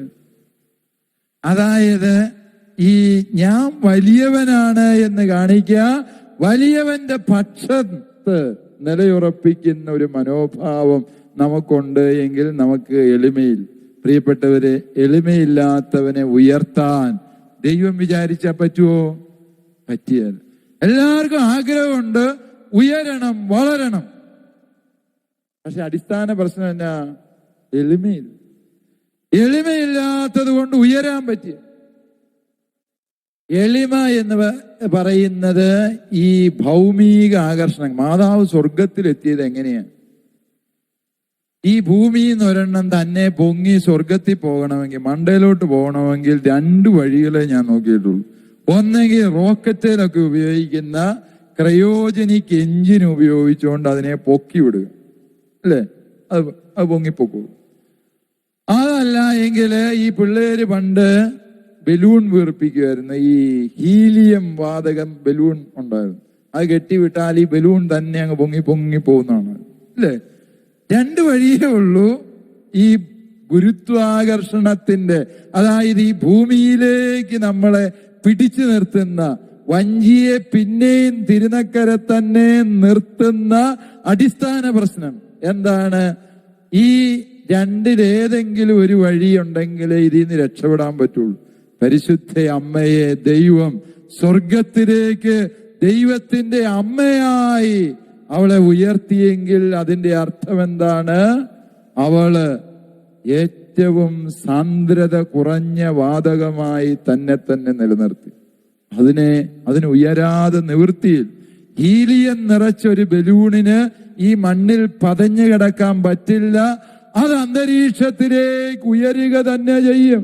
കാരണം അതിന് അന്തരീക്ഷ സാന്ദ്രതയേക്കാളും കുറവാണ് അതിന്റെ സാന്ദ്രത എന്നുള്ളത് കൊണ്ട് അത് ഉയർന്നുയർന്നേ പോകും. ഇത് ശാസ്ത്രമാണ് അല്ലേ? നിങ്ങളുടെ ശാസ്ത്രം പഠിച്ചിട്ടുള്ളവർക്കറിയാം.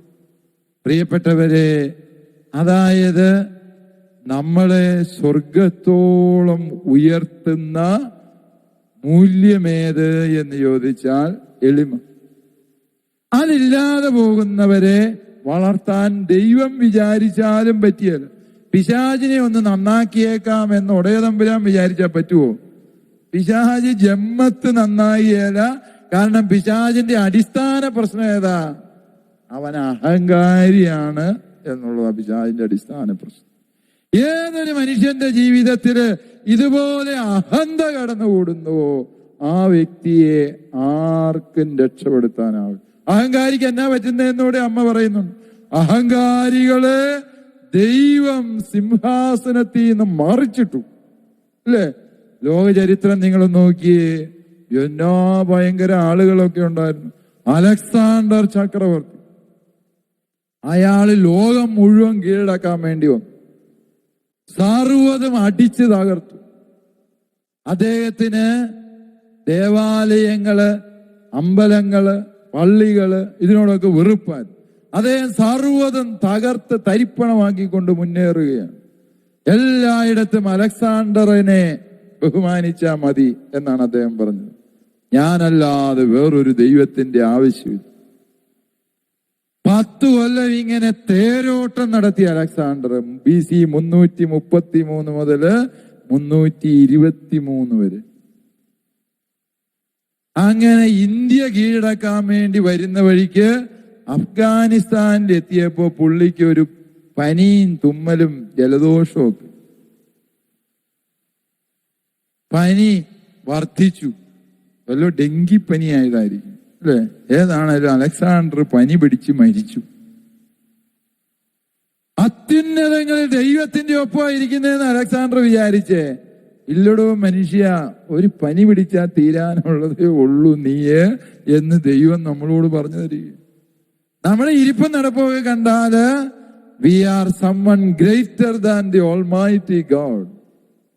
ദൈവത്തെക്കാളും ശക്തനാണ് എന്ന തോന്നലോടെ നമ്മൾ ജീവിക്കുക. പക്ഷെ ദൈവം പറഞ്ഞു തരുന്ന എന്താണ്? ഇല്ല, നമ്മളൊന്ന് പനി പിടിച്ചാൽ മരിക്കാനുള്ളതേ ഉള്ളൂ. അല്ലേ? റഷ്യയിൽ കമ്മ്യൂണിസ്റ്റ് ആധിപത്യം വന്നപ്പോൾ സകല ദേവാലയങ്ങളും തല്ലിപ്പൊളിച്ചു, സകല വിശുദ്ധ വസ്തുക്കളും നശിപ്പിച്ചു കളഞ്ഞു. സെന്റ് പീറ്റേഴ്സ്ബർഗ്, പരിശുദ്ധ പത്രോസിന്റെ പേരിൽ ഒരു വലിയ പട്ടണം അവിടെയുണ്ട്. അതിനെ പേര് മാറ്റി ലെനിൻഗ്രാഡ് എന്നാക്കി മാറ്റി. പത്രോസിന്റെ വലിയ പ്രതിമ അവര് ബോംബ് വെച്ച് പൊട്ടിച്ച് പകരം അവിടെ ലെനിന്റെ പ്രതിമ സ്ഥാപിച്ചു. സകല സ്ഥലങ്ങളിലും അവര് മതത്തെ തച്ചുടയ്ക്കാൻ പരിശ്രമിച്ചു എന്നത് സത്യം.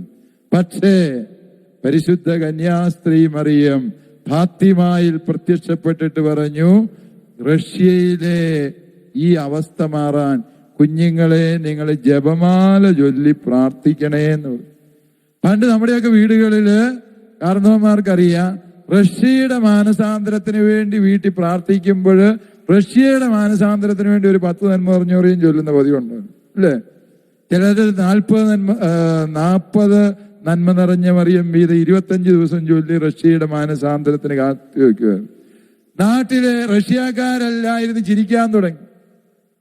ഇരുമ്പൊലൊക്കെ വിഴുങ്ങിയതിന് ചുക്ക് കഷായം വെന്തു കുടിക്കുന്ന കത്തോലിക്കര്, ബോധമില്ലാത്തവന്മാര്, അവന്മാർ അവിടെ ഇരുന്ന് 2 കൊന്ത ഉരുട്ടിയാല് റഷ്യക്ക് വല്ല മാനസാന്തരം ഉണ്ടാവുമോ എന്നാണ് അവർ ചോദിച്ചത്. പക്ഷേ നമ്മൾ കണ്ടു, സൂര്യൻ അസ്തമിക്കാത്ത കിഴക്കൻ യൂറോപ്പിന്റെ മതിലുകൾ തകർന്നു. ഇല്ലേ? റഷ്യ വിശ്വാസത്തിലേക്ക് വന്നു. 989 കമ്മ്യൂണിസ്റ്റ് ആധിപത്യം മാറിയപ്പോൾ ആ ഒരൊറ്റ വർഷം തന്നെ 90 ലക്ഷം ആളുകൾ മാമോദീസ സ്വീകരിച്ചു എന്ന് ചരിത്രം പറയുന്നു. യെസ്, ശക്തരെ ദൈവം സിംഹാസനങ്ങളിൽ നിന്ന് താഴെ ഇറക്കുന്നു. പ്രിയപ്പെട്ടവരെ, അതുകൊണ്ട് ആരുടെയും ശക്തി കണ്ട് ഭയപ്പെടേണ്ടതില്ല. നിനക്കെതിരായി കരുനീക്കുന്നവൻ നിനക്കൊന്ന് തൊടാൻ പോലും കഴിയാത്തത്ര ഔന്നത്യങ്ങളിലായിരിക്കാം. ചിലര് വിചാരിക്കും I am unassailable, I am invincible, ഞാൻ അജയ്യനാണ്, എന്നെ തൊടാൻ ആർക്കും പറ്റിയേല എന്ന ചിന്തയോടെ ജീവിക്കും. പക്ഷേ പരിശുദ്ധ കന്യാസ്ത്രീ മറിയം പറഞ്ഞു തരുന്നു, ശക്തരെ, അഹങ്കാരികളെ, നിങ്ങളെ തകിടം മറിക്കാനാണ് ദൈവം വരുന്നത് എന്ന സത്യമോർക്ക്. അതുകൊണ്ട് പ്രിയപ്പെട്ടവരെ, ആരുടെയും അഹന്ത കണ്ട്, ആരുടെയും ധാർഷ്ട്യം കണ്ട്, ആരുടെയും കലഹിക്കുന്ന സ്വഭാവങ്ങൾ കണ്ട് നിങ്ങൾ അസ്വസ്ഥരാകരുത്. മറിച്ച് ദൈവത്തിൽ ശരണപ്പെടുന്നവൻ മറ്റെല്ലാ പ്രതിസന്ധികളിൽ നിന്നും രക്ഷ പ്രാപിക്കും. കാരണം എന്താണ്? അഹങ്കാരികളെ ദൈവം സിംഹാസനത്തിൽ നിന്ന് മറിച്ചിട്ടു. ഹൃദയവിചാരത്തിൽ അഹങ്കരിക്കുന്നവരെ ദൈവം ചിതറിച്ചു കളഞ്ഞു. പരിശുദ്ധ അമ്മ വീണ്ടും എളിമയുടെ കീർത്തനമാണ്. അഹങ്കരിച്ചവരെ ദൈവം ചിതറിച്ചു കളഞ്ഞു. വലിയ ജ്ഞാനിയാന്നും പറഞ്ഞ് ഒരു പ്രവാചകൻ പഴയ നിയമത്തിലുണ്ടായിരുന്നു. സംഖ്യയുടെ പുസ്തകം 23, 24, 25 അധ്യായങ്ങളില് ഈ പ്രവാചകന്റെ പേരുണ്ട്. മോവാബുകാരനൊരു പ്രവാചകൻ. എന്താ പുള്ളിയുടെ പേര്? ബാലാം എന്ന് പറയുന്ന ഒരു പ്രവാചകൻ. ഈ പ്രവാചകൻ, അയാള് നല്ലൊരു പ്രവാചകനായിരുന്നു. പക്ഷെ രാജാവ് ഇഷ്ടം പോലെ പണം കൊടുക്കാമെന്ന് പറഞ്ഞപ്പോൾ ഇയാള് വ്യാജപ്രവചനം നടത്താൻ വേണ്ടി പോകുന്ന വഴിക്ക് എന്ത് സംഭവിച്ചു? ഇയാളുടെ കഴുത മുമ്പോട്ട് പോവുകയാണ്. ഇയാൾ അതിനെ അടിച്ചു ഇടിച്ചു. ഉടനെ കഴുത എഴുന്നേറ്റ് പയ്യെ ഇച്ചിരി കൂടെ മുമ്പോട്ട് നടക്കും, പിന്നെ നിൽക്കും. ഉടനെ അതിനെ പിന്നെ അടിക്കും. ഉടനെ ഈ കഴുത മതിലിനോട് പോയി ചേർന്ന് ഇയാളുടെ കാല് മതിലേൽ ഒരഞ്ഞ് തൊലി പോയി. ഇയാൾക്ക് ദേഷ്യം കയറിയിട്ട് കഴുതയെ എടുത്തിട്ട് ചവിട്ടുകയും തൊഴിക്കുകയും ചെയ്യും. കഴുതയ്ക്ക് അന്നേരം സംസാര ശക്തി കൊടുത്തു ദൈവം. അല്ലേ? കഴുത എന്ന് പറഞ്ഞാല് തീരെ ഡിമാൻഡ് ഇല്ലാത്തൊരു ജീവി, ബുദ്ധി തൊട്ട് തേച്ചിട്ടില്ല എന്നാണ് പറയപ്പെടുന്നത്. നമുക്കറിയത്തില്ല കഴുതയ്ക്ക് ബുദ്ധി ഉണ്ടോ എന്ന്. മണ്ടേ ചെന്നാലേ അറിയത്തുള്ളൂ ആർക്കായിരുന്നു ബുദ്ധി, കഴുതയ്ക്കായിരുന്നോ നമുക്കായിരുന്നോ ബുദ്ധി എന്നുള്ളത് മോളിൽ ചെല്ലും പറയും. ഏതാണ് ഈ കഴുത മിണ്ടി? കഴുത പറഞ്ഞു, നീ എന്തിനാണ് എന്റെ നേരത്ത് കുതിര കയറാൻ വേണ്ടി വരുന്നത്? നീ നോക്ക്, ഞാൻ എന്റെ മുമ്പിൽ എങ്ങനെയാ പോവുക? ദൈവത്തിന്റെ ദൂതൻ, സംഹാര ദൂതൻ വാളുമായിട്ട് നിൽക്കുക. ഞാൻ എങ്ങോട്ട് പോകാനാ? പോയാ നിന്റെ കഴുത്തവൻ കണ്ടിക്കും. നിന്റെ രക്ഷയ്ക്ക് വേണ്ടിയാ ഞാൻ പോകാതിരുന്നത്. നോക്കിക്കേ, മറ്റുള്ളവർ നമ്മളുടെ വഴി തടയുകയും എതിർക്കുകയൊക്കെ ചെയ്യുമ്പോൾ പലപ്പോഴും എന്താണ് നമ്മൾ വിചാരിക്കും, അവരെ തൊഴിക്കുകയും ചീത്ത വിളിക്കുകയും കലഹിക്കുകയും ഒക്കെ ചെയ്താണ് നമ്മൾ ജീവിക്കുക. ദൈവം നിന്റെ മുമ്പിൽ നിൽക്കുന്നതിനെ മറക്കുന്നു. അല്ലെ? കഴുത പോലും മൊവാബിലെ ഏറ്റവും ബുദ്ധിമാനായ പ്രവാചകനേക്കാളും ബുദ്ധി ആർക്കുണ്ടെന്ന് ദൈവം പറഞ്ഞേ? ആ കഴുതയ്ക്കുണ്ട്. അല്ലേ? ഹൃദയവിചാരത്തിൽ അഹങ്കരിക്കുന്നവരെ ദൈവം തകർത്ത് കളയുന്ന, നിസാരവൽക്കരിക്കുന്നതിന്റെ കഥ പറഞ്ഞ് വീണ്ടും പരിശുദ്ധ അമ്മ പറയുകയാണ്, അവിടുന്ന് വിശക്കുന്നവരെ വിശിഷ്ട വിഭവങ്ങൾ കൊണ്ട് സംതൃപ്തരാക്കി, സമ്പന്നരെ വെറും കൈയോടെ പറഞ്ഞയച്ചു. വിശക്കുന്നവര്, പരിശുദ്ധ കന്യകാമറിയത്തിന്റെ ഈ കീർത്തനം എന്ന് പറയുന്നത് അത് ക്രിസ്തീയ ജീവിതത്തിന്റെ അടിസ്ഥാന മൂല്യങ്ങളെ മാത്രമല്ല, അതൊരു സമൂഹത്തിൽ വരുത്തേണ്ട മുഴുവൻ മാറ്റങ്ങളെ കുറിച്ചുകൂടി അമ്മ പറഞ്ഞു തരിക.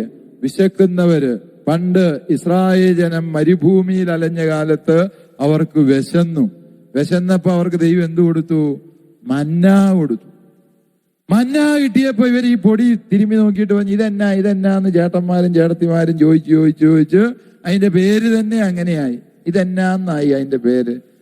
ബൈബിളിൽ മന്ന എന്ന് പറഞ്ഞാ ഇതെന്നാന്നാ, ഇതെന്നാ അങ്ങനെയാണ്. ഏതാണേലും ഇങ്ങനെ മന്ന എന്ന് പറഞ്ഞ് ആ സാധനത്തിന്റെ പേര് തന്നെ അങ്ങനെയായി, മന്ന. ഈ മന്ന തിന്ന് കുറെ കഴിഞ്ഞപ്പോ ഈ ചേട്ടന്മാര് വഴക്കുണ്ടാക്കി മോശയോട്. ഈ ഉണക്കലരി പലഹാരം തിന്ന് ഞങ്ങൾ മടുത്തു, കുറെ ഇറച്ചി കിട്ടണം ഞങ്ങൾ. മോശ ഇറച്ചി കിട്ടിയില്ല, നിന്നെ തിന്നും എന്നാണ് മോശയോട് പറഞ്ഞത്. മോശ പേടിച്ച് മല കയറിപ്പോയി. ഉടയതമ്പുരാന്റെ അടുത്ത് എന്ന് പറഞ്ഞു, ദൈവമേ, പറഞ്ഞത് ഇസ്രായേൽക്കാരെ തിന്നൂന്ന് പറഞ്ഞ തിന്നു നിങ്ങൾ. നീ ഇറച്ചി കൊടുക്കുന്നവരെ ഞാൻ മലയിൽ നിന്ന് ഇറങ്ങിയാൽ. മോശ കുത്തിയിരിപ്പ് സത്യാഗ്രഹം. ദൈവം പറഞ്ഞു, കൊടുക്കും ഞാൻ. തിന്നവന്റെ മൂക്കിക്കട പുറത്തു വരുന്നവരെയും ഞാൻ ഇറച്ചി കൊടുക്കാൻ പോവുകയാണ്. അല്ലേ? അതാണ് മറിയം പറയുക, ദൈവവരെ വിശക്കുന്നവരെ വെറുതെ മന്ന മാത്രമല്ല കൊടുത്ത് വിശിഷ്ട വിഭവം കൊടുക്കാൻ പോവുക. കാട പക്ഷീനെ അയച്ചു കൊടുത്തു. ഒരു കാട ഒരു 300 ഗ്രാമെങ്കിലും തൂക്കമുണ്ട്, ഇല്ലയോ കാട? ഈ കാടയെ കിട്ടി. 6 ലക്ഷം യഹൂദരം ഉണ്ടായിരുന്ന ഇസ്രായേൽക്കാര് ദൈവം 6 ലക്ഷം കാടയെ വിട്ടുകൊടുത്തു.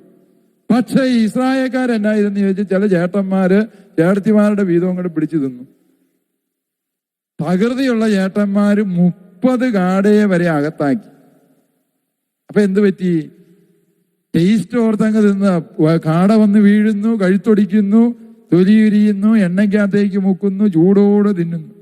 ഇതാണ് ചേട്ടന്മാരങ്ങനെ തിന്നുകൊണ്ടിരിക്കുക. രുചി പിടിച്ച് ഇങ്ങനെ തിന്നു. 30 കാട അകത്താക്കി എന്ന് പറഞ്ഞാൽ ചുരുങ്ങിയത് 10 കിലോ ഇറച്ചി അകത്തി തന്നു, ഇല്ലയോ? എന്തു പറ്റിയേ? പിന്നെ അങ്ങോട്ടും ഇല്ല ഇങ്ങോട്ടും ഇല്ല. നിന്ന ചേട്ടൻ കുറെ കഴിഞ്ഞപ്പോ ഇരുന്ന ചേട്ടൻ കുറെ കഴിയുമ്പോ കിടന്ന ചേട്ടൻ കുറച്ച് കഴിഞ്ഞപ്പോ കാറ്റ് പോയി, മരിച്ചു. 20,000-ഓളം പേര് മരിച്ചെന്നാ പറയും. ഭക്ഷ്യവിഷബാധയൊന്നുമല്ല, അമിത ഭക്ഷണം കൊണ്ട് മരിച്ചതാണ്. അല്ലേ? മോശ അവര് മരിച്ച ആ സ്ഥലത്തിന് ഒരു പേരിട്ടു, കിബ്രോത്ത് ഹത്താവ എന്ന് പറഞ്ഞാൽ എന്താന്നോ? ആർത്തിയുടെ താഴ്വര. ചില ചേട്ടന്മാരുടെയൊക്കെ വീടിന് പേരിടാൻ പറ്റിയ ഒരു വാക്കാണ് കിബ്രോത്ത് ഹത്താവ എന്ന് പറഞ്ഞ എന്താ? ആർത്തിയുടെ താഴ്വര. അല്ലേ? ചേട്ടത്തിമാർക്കും ഇടാവുന്ന പേരാണ്, ചേട്ടന് മാത്രമല്ല. അതായത് ഈ വിശക്കുന്നവരെ വിശിഷ്ട വിഭവങ്ങൾ കൊണ്ട് സംതൃപ്തരാക്കി, അതേസമയം സമ്പന്നരെ ദൈവം വെറും കൈയായി വിട്ടു എന്ന് പറഞ്ഞാൽ പരിശുദ്ധ അമ്മ ഉദ്ദേശിക്കുന്നത് ഈ ഒരു സംഭവത്തെയാണ്. ആവശ്യത്തിൽ കൂടുതൽ എടുക്കുകയും അവരൻ്റേത് കൈവശം വയ്ക്കുകയും അവരനെ കുറിച്ച് കരുതലില്ലാതെ ജീവിക്കുകയും ചെയ്യുമ്പോൾ, അല്ലയോ മനുഷ്യ, നിന്റെ ജീവിതം നീ പാഴാക്കി കളയുന്നു എന്ന് പരിശുദ്ധ അമ്മ നമ്മെ പഠിപ്പിക്കുകയാണ്. അതുകൊണ്ട് മാതാവിന്റെ ഈ സ്തോത്രഗീതം, ഇതിലെ ഓരോ വാക്യങ്ങളും ഇനിയും അർത്ഥപൂർണമാണ്. നമ്മുടെ സമയം പരിമിതമായതുകൊണ്ട് ഞാൻ ഇനിയും മറ്റു വാക്യങ്ങൾ വ്യാഖ്യാനിക്കുന്നില്ല. പക്ഷെ പ്രിയപ്പെട്ടവരെ, നിങ്ങൾ ഓർക്കുക, ഓരോ വാക്യങ്ങളിലും പരിശുദ്ധ അമ്മ ഒരു അർത്ഥപ്രപഞ്ചം തന്നെ ഒളിപ്പിച്ചു വെച്ചിട്ടുണ്ട്, അല്ലേ?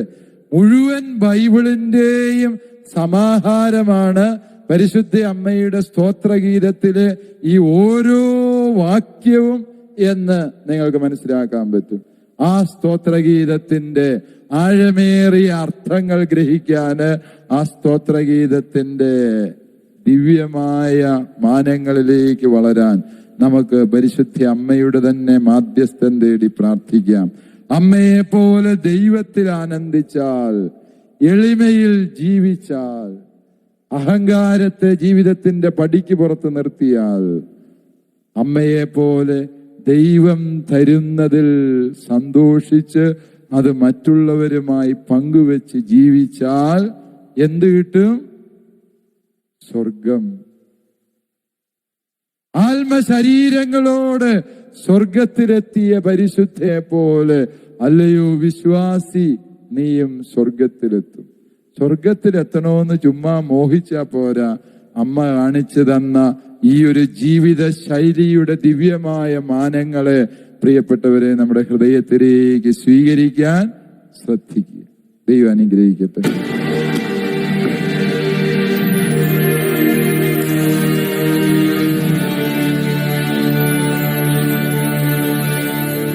സ്വർഗം ഭൂമിയെ സന്ദർശിക്കുന്ന ഒരു രാത്രിയിലാണ് നമ്മൾ.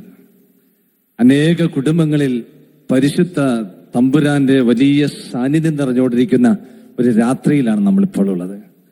ഈ സമയത്ത് നമുക്ക് കഴിഞ്ഞ നാളുകളിൽ, കഴിഞ്ഞ നൈറ്റ് പൂജകളിൽ ദൈവം അനേക ജീവിതങ്ങളിൽ, കുടുംബങ്ങളിൽ ധാരാളം അനുഗ്രഹങ്ങൾ ചൊരിഞ്ഞിട്ടുണ്ട്.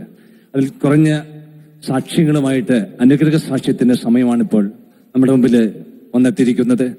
ഈ സെഷൻ നയിക്കുന്നത് ശാലോം പ്രയർ മിനിസ്ട്രിയിലെ ശുശ്രൂഷകയായ ഗ്ലാഡിസ് ജോസാണ്. ഗ്ലാഡിസ് ജോസിനോടൊപ്പം ദൈവം നൽകിയ എല്ലാ അനുഗ്രഹങ്ങളും നന്ദി പറഞ്ഞുകൊണ്ട് നമുക്ക് കൂടുതൽ അനുഗ്രഹത്തിനായി പ്രാർത്ഥിച്ചിരിക്കാം. Praise the Lord. ഹല്ലേലൂയ, ഹല്ലേലൂയ. ഹല്ലേലൂയ,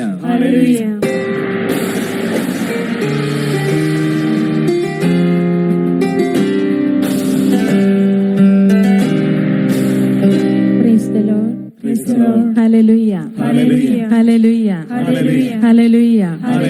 കരങ്ങൾ ഉയർത്തി ഹല്ലേലൂയ, ഹല്ലേലൂയ. സന്തോഷത്തോടെ ഈശോയെ നന്ദി, ഈശോയെ സ്തുതി, ഈശോയെ ആരാധന. പ്രിയപ്പെട്ടവരെ, ഈ രാത്രിയിൽ ദൈവം നമ്മെ സന്ദർശിക്കുന്ന രാത്രിയാണ്. ദൈവം നമ്മെ അനുഗ്രഹിക്കുന്ന രാത്രിയാണ്. കർത്താവിന്റെ സൗഖ്യവും അവിടുത്തെ അനുഗ്രഹങ്ങളും ഏറ്റുവാങ്ങുന്ന രാത്രിയാണ്. ഈ നിമിഷങ്ങളിൽ ദൈവം അനേകരെ തൊട്ടതിന്റെ അനുഭവ സാക്ഷ്യങ്ങള് നമ്മുടെ മുൻപിലുണ്ട്.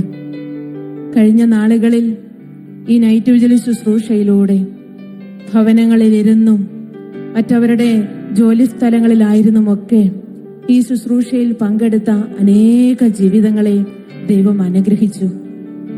അതിൽ നിന്നും തിരഞ്ഞെടുത്ത ഏതാനും സാക്ഷ്യങ്ങളാണ് നമ്മളിവിടെ വായിക്കുന്നത്. പ്രിയപ്പെട്ടവരെ, വലിയ വിശ്വാസത്തോടെ നമുക്ക് ഈ ശുശ്രൂഷയിൽ പങ്കെടുക്കാം. വലിയ പ്രത്യാശയോടെ, സന്തോഷത്തോടെ നമുക്ക് ഈ ശുശ്രൂഷയിൽ നമ്മുടെ ജീവിതങ്ങളെ സമർപ്പിച്ചുകൊണ്ട് ദൈവത്തെ ആരാധിക്കുകയും നന്ദി പറയുകയും ചെയ്യാം. സങ്കീർത്തകൻ പറയുന്നുണ്ട്, അങ്ങയുടെ അത്ഭുത പ്രവർത്തികളുടെ ശക്തമായ സാക്ഷ്യമായി ഞാൻ വരും. ഞാൻ അങ്ങയുടെ നന്മയെ പ്രകീർത്തിക്കും. ഹല്ലേലൂയ, ഹല്ലേലൂയ, ഹല്ലേലൂയ, ഹല്ലേലൂയ. അങ്ങയുടെ അത്ഭുത പ്രവർത്തികളുടെ ശക്തമായ സാക്ഷിയായി ഞാൻ വരും. ഞാൻ അങ്ങയുടെ മാത്രം നീതിയെ പ്രകീർത്തിക്കും. പ്രിയപ്പെട്ടവരെ, നമ്മുടെ ഇരു കരങ്ങളും ദൈവസന്നിധിയിലേക്കൊന്ന് ഉയർത്തി ഈ രാത്രിയിൽ ദൈവത്തെ നമുക്കൊന്ന് സ്തുതിക്കാം. ദൈവം നൽകുന്ന അനുഗ്രഹങ്ങൾ ഓർത്ത്, ദൈവം നൽകുന്ന സൗഖ്യങ്ങൾ ഓർത്ത്, ദൈവം അനേക ജീവിതങ്ങളെ അനുഗ്രഹിച്ചതോർത്ത്, എന്റെ ജീവിതത്തെയും നമ്മുടെ ഓരോരുത്തരുടെയും ജീവിതത്തെയും അനുഗ്രഹിക്കുന്നത് ഓർത്തുകൊണ്ട് ദൈവത്തെ നമുക്ക് കരങ്ങൾ ഉയർത്തി, ഹൃദയം ഉയർത്തി ഒന്ന് സ്തുതിക്കാം. ഹല്ലേലൂയ, ഹല്ലേലൂയ, ഹല്ലേലൂയ, ഹല്ലേലൂയ. ഈശോയെ നന്ദി. ഹല്ലേലൂയ, ഹല്ലേലൂയ, ഹല്ലേലൂയ, ഹല്ലേലൂയ, ഹല്ലേലൂയ, ഹല്ലേലൂയ, ഹല്ലേലൂയ, ഹല്ലേലൂയ. സന്തോഷത്തോടെ നമുക്ക് കർത്താവിനെ ആരാധിക്കാം. ഹല്ലേലൂയ.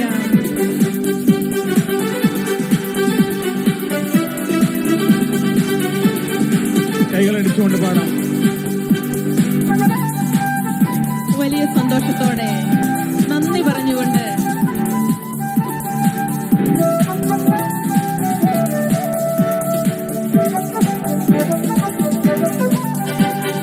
നന്ദി നന്ദി നല്ലവനേ, നന്മകളരുളും വല്ലഭനേ, നന്ദിയോടങ്ങയെ വാഴ്ത്തുന്നു, വിരതം പാടി വണങ്ങുന്നു. നന്ദി നന്ദി നല്ലവനേ, നന്മകളരുളും വല്ലഭനേ, നന്ദിയോടങ്ങയെ വാഴ്ത്തുന്നു, വിരതം പാടി വണങ്ങുന്നു, വിരതം പാടി വണങ്ങുന്നു, വിരതം പാടി വണങ്ങുന്നു. സങ്കീർത്തനം 72:18 വചനം ഇപ്രകാരം പറയുന്നു: ഇസ്രായേലിന്റെ ദൈവമായ കർത്താവ് വാഴ്ത്തപ്പെടട്ടെ, അവിടുന്ന് മാത്രമാണ് അത്ഭുതങ്ങൾ പ്രവർത്തിക്കുന്നവൻ. ഹല്ലേലൂയ, ഹല്ലേലൂയ, ഹല്ലേലൂയ, ഹല്ലേലൂയ, ഹല്ലേലൂയ. പ്രിയപ്പെട്ടവരെ, ഇസ്രായേലിന്റെ ദൈവമായ കർത്താവ്, നമ്മുടെ ദൈവമായ കർത്താവ്, പരിശുദ്ധനായവൻ നമ്മുടെ ഇടയില് വലിയ കാര്യങ്ങൾ ചെയ്തിരിക്കുന്നു. ദൈവത്തെ നമുക്ക് ആരാധിക്കാം, ദൈവത്തെ നമുക്ക് സ്തുതിക്കാം, അവിടുത്തേക്ക് നമുക്ക് നന്ദി പറയാം. അവിടുന്ന് നമ്മുടെ ഇടയിൽ ഇന്നും ജീവിക്കുന്നു. അവിടുന്ന് നമുക്ക് വേണ്ടി വൻകാര്യങ്ങൾ ചെയ്തുകൊണ്ടിരിക്കുന്നു. ഈ വിശ്വാസത്തോടെ, ഈ ഒരു പ്രാർത്ഥനയോടെ, ഈ ഒരു മനോഭാവത്തോടെ നമുക്ക് ഈ സാക്ഷ്യങ്ങളിലേക്ക് കടക്കാം. ഇത് കേൾക്കുമ്പോൾ പ്രിയപ്പെട്ട മകനെ, മകളെ, നിന്റെ ജീവിതത്തിലും ദൈവം ഇന്ന് നിന്റെ ജീവിതത്തെ അനുഗ്രഹിക്കും, നിന്റെ കുടുംബത്തെ അനുഗ്രഹിക്കും. അവിടുന്ന് വചനത്തിലൂടെ പറഞ്ഞു, വിശ്വസിക്കുമെങ്കിൽ നീ ദൈവമഹത്വം ദർശിക്കുമെന്ന്. പ്രിയപ്പെട്ടവരെ, നമ്മുടെ ജീവിതത്തിലും ഈ ഒരു വിശ്വാസത്തോടെ നമുക്ക് ഈ സാക്ഷ്യങ്ങൾ കേൾക്കാം. ഈ സാക്ഷ്യങ്ങൾ കേൾക്കുമ്പോൾ നിങ്ങളുടെ ജീവിതത്തിലും വലിയ വിശ്വാസം നിറയട്ടെ. അതെ, ഇവരെ അനുഗ്രഹിച്ച ദൈവം, ഇവരെ സൗഖ്യപ്പെടുത്തിയ ദൈവം എന്റെ ജീവിതത്തെയും എന്റെ കുടുംബത്തെയും അനുഗ്രഹിക്കും. എന്റെ രോഗങ്ങൾക്ക് കർത്താവിന് സൗഖ്യം നൽകും. വിശ്വാസത്തോടെ ഒരിക്കൽ കൂടി കർത്താവിനെ സ്തുതിക്കാം. ഹല്ലേലൂയ, ഹല്ലേലൂയ, ഹല്ലേലൂയ, ഹല്ലേലൂയ, ഹല്ലേലൂയ. ഈശോയെ നന്ദി. വിശ്വാസത്തോടെ നമുക്ക് ഈ സാക്ഷ്യങ്ങൾ വായിച്ചു കേൾക്കാം. ആദ്യത്തെ സാക്ഷ്യം നെടുമ്പാശ്ശേരിയിൽ നിന്നും ജിജി ക്രിസ്റ്റഫർ എന്ന സഹോദരി എഴുതിയതാണ്. പ്രിയപ്പെട്ട ഷാലോം ടിവിക്ക്, നിരന്തരമായ അലർജി മൂലമുള്ള തുമ്മലും ജലദോഷവും കൊണ്ട് 2 വർഷത്തിലേറെയായി ഞാൻ കഷ്ടപ്പെട്ടിരുന്നു. എനിക്ക് ജൂലൈ മാസത്തെ നൈറ്റ് വിജിൽ പ്രോഗ്രാമിലൂടെ ലഭിച്ച അത്ഭുത രോഗശാന്തിക്കുള്ള സാക്ഷ്യത്തിനായിട്ടാണ് ഞാൻ ഈ കത്തെഴുതുന്നത്. പതിവ് പോലെ അന്നും, അതായത് നൈറ്റ് വിജിലിന്റെ അന്നും, അതിശക്തമായ തുമ്മലോടെയാണ് ഞാൻ ഉണർന്നത്. സാധാരണ ദിവസങ്ങളിൽ ഉച്ചയാകുമ്പോഴേക്കും ഈ തുമ്മൽ മാറാറുണ്ട്. എന്നാൽ അന്ന് വൈകിട്ടായിട്ടും തുമ്മൽ മാറിയില്ല. അപ്പോഴാണ് ഇന്ന് ആദ്യ വെള്ളിയാഴ്ചയാണ്, ഇന്ന് നൈറ്റ് വിജിലുണ്ട്, അതിലൂടെ കർത്താവ് എന്നിലൊരു അത്ഭുതം പ്രവർത്തിക്കും എന്ന തോന്നൽ എന്റെ മനസ്സിലുണ്ടായത്. വലിയ തീഷ്ണതയോടെ നൈറ്റ് വിജിലിന്റെ തുടക്കം മുതൽ ഞാൻ പങ്കെടുക്കുകയും പ്രാർത്ഥിക്കുകയും ചെയ്തു. പക്ഷേ വചനപ്രഘോഷണമായപ്പോഴേക്കും എനിക്ക് അല്പം പോലും ഇരിക്കാൻ പറ്റാത്ത വിധത്തിൽ തുമ്മൽ കലശലാവുകയും ഞാൻ വളരെ വിഷമിക്കുകയും ചെയ്തു. എങ്കിലും അപ്പോഴും ഞാൻ എന്റെ കർത്താവിനെ വിളിച്ച് അതിശക്തമായി കരഞ്ഞു പ്രാർത്ഥിച്ചു. ക്രമേണ എന്റെ അവസ്ഥയ്ക്ക് മാറ്റം വന്നു. ആരാധനയുടെ സമയത്ത് TV സ്ക്രീനിൽ തിരുവോസ്തിയിൽ തൊട്ട് പ്രാർത്ഥിച്ചപ്പോൾ എന്റെ അസുഖം പരിപൂർണമായി സുഖപ്പെട്ടു. എനിക്ക് പിന്നീട് ഈ ദിവസം വരെ ഈ ഒരു അസുഖം എന്നെ ശല്യപ്പെടുത്തിയിട്ടില്ല.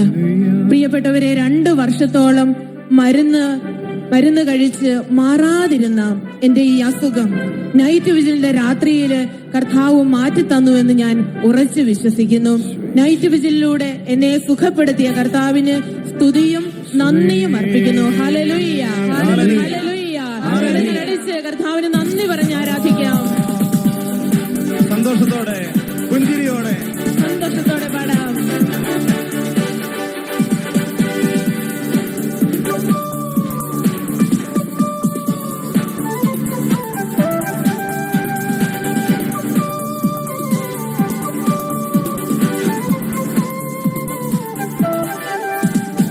യേശുവിൻ നാമം വിടുതലാൻ, യേശുവിൻ നാമം സൗഖ്യമാൻ, യേശുവിൻ നാമം രക്ഷയാൻ, യേശു എന്നെ വീണ്ടെടുത്തു.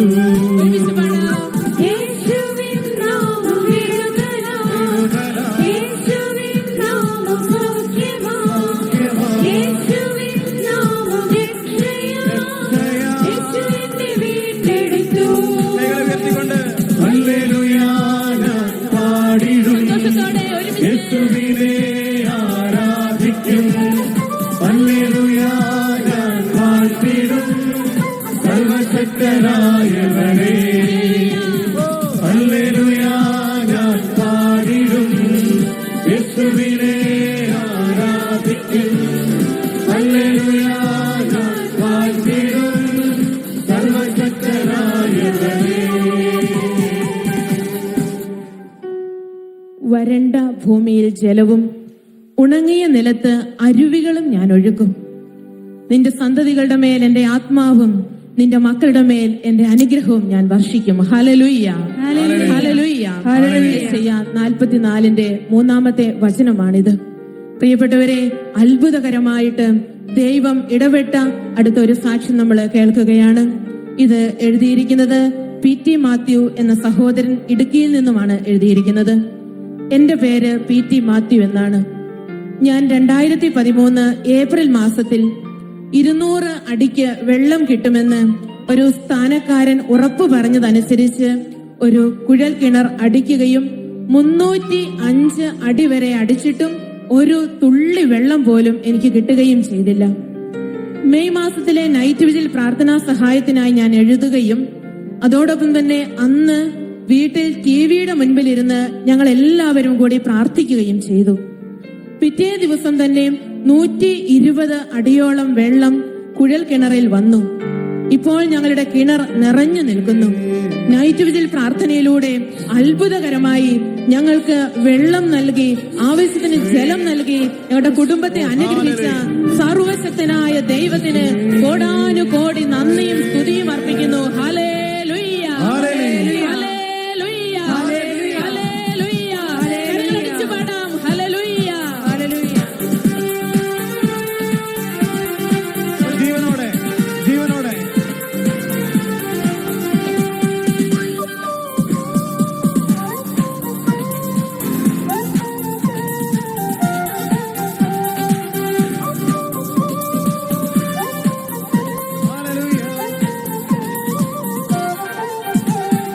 മരുഭൂമി തന്നിൽ മന്ന ഒരുക്കി, മേഘസ്തംഭത്താലെ തണലൊരുക്കി.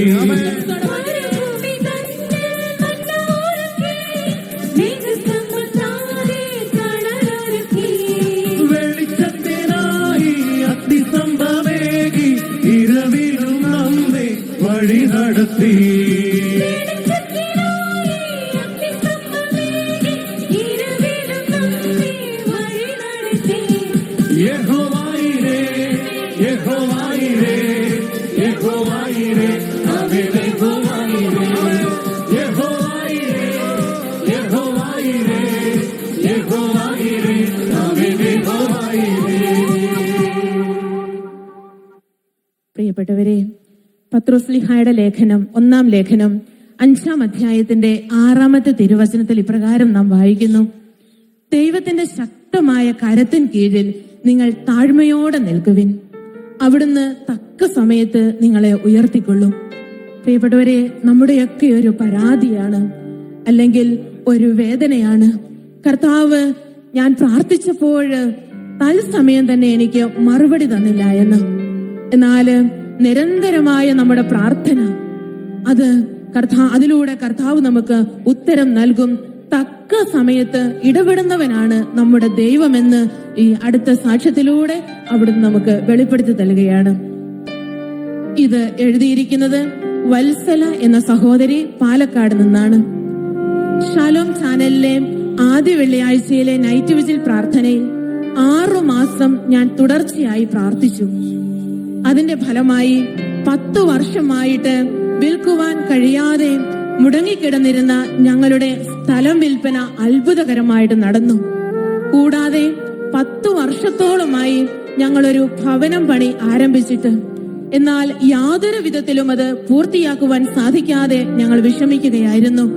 ഈ നാളുകളിൽ അത് പൂർത്തിയാക്കുവാനായിട്ട് ദൈവം ഞങ്ങൾക്ക് കൃപ നൽകി.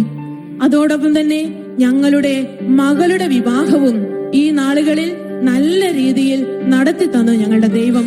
പ്രാർത്ഥനയിലൂടെ ഇത്രയും കാര്യങ്ങൾ സാധിച്ചു തന്നതിൽ യേശുവിനോട് ഞങ്ങൾ നന്ദി പറയുന്നു. Hallelujah, hallelujah. തക്ക സമയത്ത് നമ്മുടെ ജീവിതത്തിൽ ഇടപെടുന്ന കർത്താവ്, തക്ക സമയത്ത് നമ്മുടെ പ്രാർത്ഥനകൾക്ക് ഉത്തരം നൽകുന്ന കർത്താവിനെ കരങ്ങൾ ഉയർത്തി, സ്വരമുയർത്തി, നന്ദിയോടെ ആരാധിച്ച് പാടിയോടത്തേക്ക് മഹത്വം കൊടുക്കാം. ഹല്ലേലൂയ. കരങ്ങളെ അടിച്ച് ജീവനോടെ, തളർന്നു പോകരുത്, ജീവനോടെ അടുത്തിരിക്കുന്ന ആളെ നോക്കി ചിരിച്ചുകൊണ്ടെന്ന് കൈയടിച്ച് എല്ലാവരും ഒന്ന് ജീവനോടെ.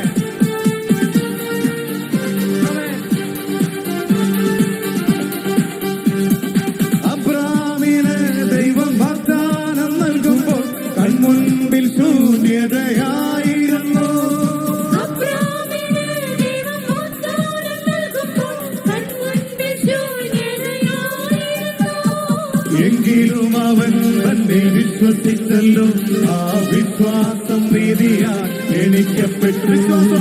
എങ്കിലും അവൻ തന്നെ വിശ്വസിച്ചല്ലോ, ആ വിശ്വാസം കരങ്ങളെ ഉയർത്തിക്കൊണ്ട് അവൻ യേശുവേ, യേശുവേ, യേശുവേ, നീ മാത്രം ഞങ്ങളുടെ രക്ഷകൻ.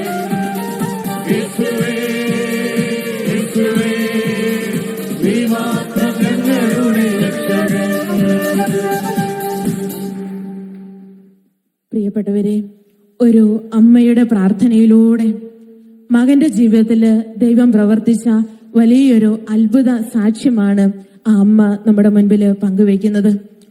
തുറവൂരിൽ നിന്നും ലയ എന്ന സഹോദരിയാണ് ഈ സാക്ഷ്യം എഴുതിയിരിക്കുന്നത്. എന്റെ മകൻ സജിക്ക് കർത്താവ് നൽകിയ വലിയ അനുഗ്രഹത്തിന് കോടാനുകോടി കൃതജ്ഞത അർപ്പിക്കുന്നു.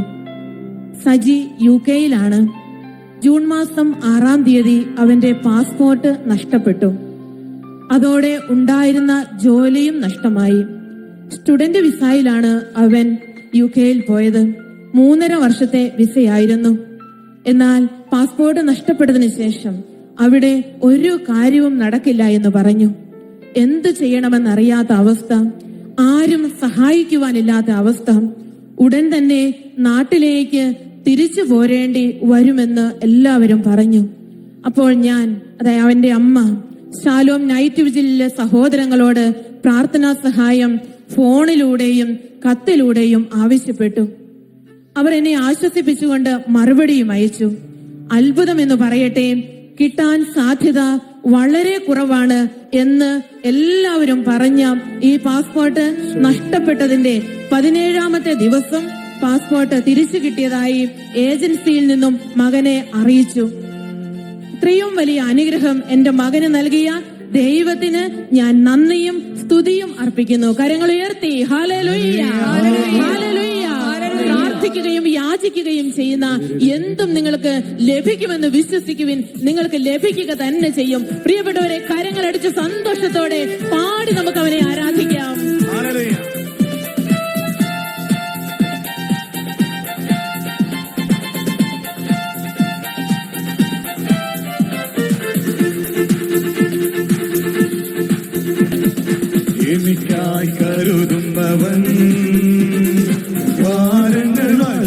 കരുതുന്നവൻ എനിക്കായി കരുതുന്നവൻ ഭാരങ്ങൾ വഹിക്കുന്നവൻ എന്നെ കൈവിടാത്തവൻ യേശുവിൻ കൂടെയുണ്ട്.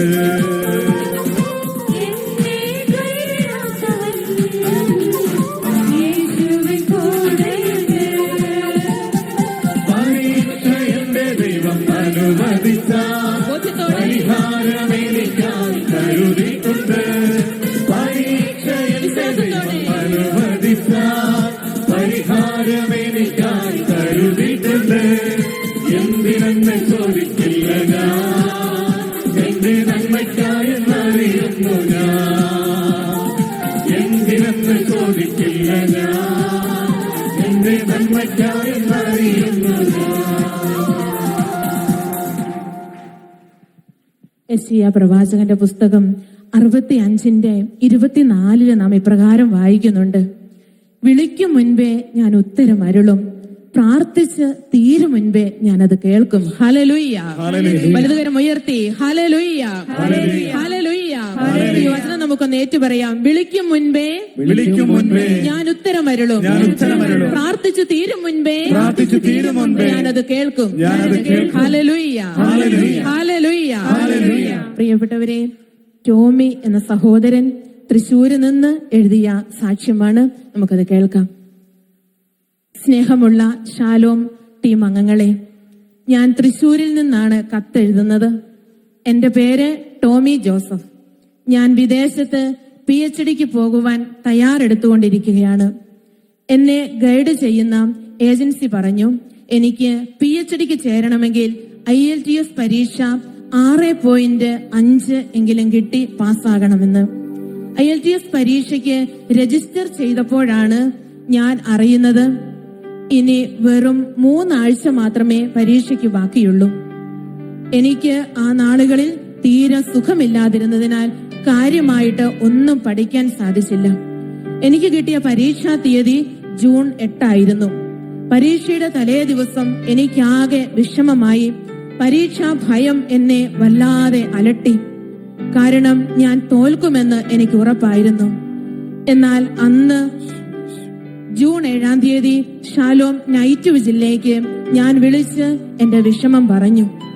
ഫോൺ എടുത്ത വ്യക്തി ഇപ്രകാരം പറഞ്ഞു: ദൈവത്തിന്റെ പരിശുദ്ധാത്മാവ് മോന് വേണ്ട സ്കോർ കിട്ടാൻ സഹായിക്കട്ടെ. പരിശുദ്ധാത്മാവിനോട് പ്രാർത്ഥിച്ചുകൊണ്ട് പരീക്ഷയ്ക്ക് പോവുക. ഈ വാക്കുകൾ കേട്ടപ്പോൾ തന്നെ എന്നിലേക്ക് ഭയങ്കര പ്രത്യാശ കടന്നു വന്നു. പിറ്റേ ദിവസം വലിയ ആത്മധൈര്യത്തോടെ തന്നെ ഞാൻ പോയി പരീക്ഷ എഴുതി. ഞാൻ എഴുതിയത് വെച്ചിട്ട് എനിക്ക് 6.5 പോയിട്ട് വെറും 5 പോലും കിട്ടുമെന്ന് പ്രതീക്ഷയില്ലായിരുന്നു. എന്നാൽ സർവശക്തനായ ഈശോ എനിക്ക് അത്ഭുതകരമായ വിജയം നൽകി. റിസൾട്ട് വന്നപ്പോൾ എന്റെ സ്കോർ 7 ആയിരുന്നു. ഇത് ദൈവം തന്ന വിജയമാണെന്ന് ഞാൻ പരിപൂർണമായി വിശ്വസിക്കുന്നു. സർവശക്തനായ ദൈവത്തിന് 1000 നന്ദി കരേറ്റുന്നു. ഹല്ലേലൂയ, ഹല്ലേലൂയ, ഹല്ലേലൂയ. പ്രിയപ്പെട്ടവരെ, വിളിക്കും മുൻപേ ഞാൻ അവർക്ക് ഉത്തരം അരുളും, പ്രാർത്ഥിച്ചു തീരും മുൻപേ ഞാനത് കേൾക്കും.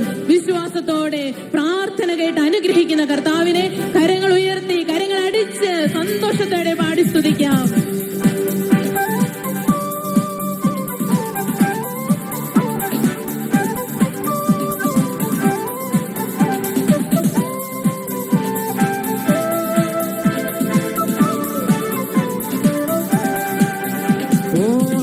നന്ദി നാഥ, അത്യുന്നതനാം ദേവ, നിന്നാമമെത്ര വന്ദനീയമേ. ഹല്ലേലൂയ. നന്ദി നാഥ, അത്യുന്നതനാം ദേവ, നിന്നാമമെത്ര വന്ദനീയമേ. എന്നും സ്തുതിച്ചിടുവാൻ, എന്നും പുകഴ്ത്തിടുവാൻ, എന്നും പാടിടുവാൻ നീ യോഗ്യനേ. എന്നും സ്തുതിച്ചിടുവാൻ, എന്നും പുകഴ്ത്തിടുവാൻ, എന്നും പാടിടുവാൻ നീ യോഗ്യനേ.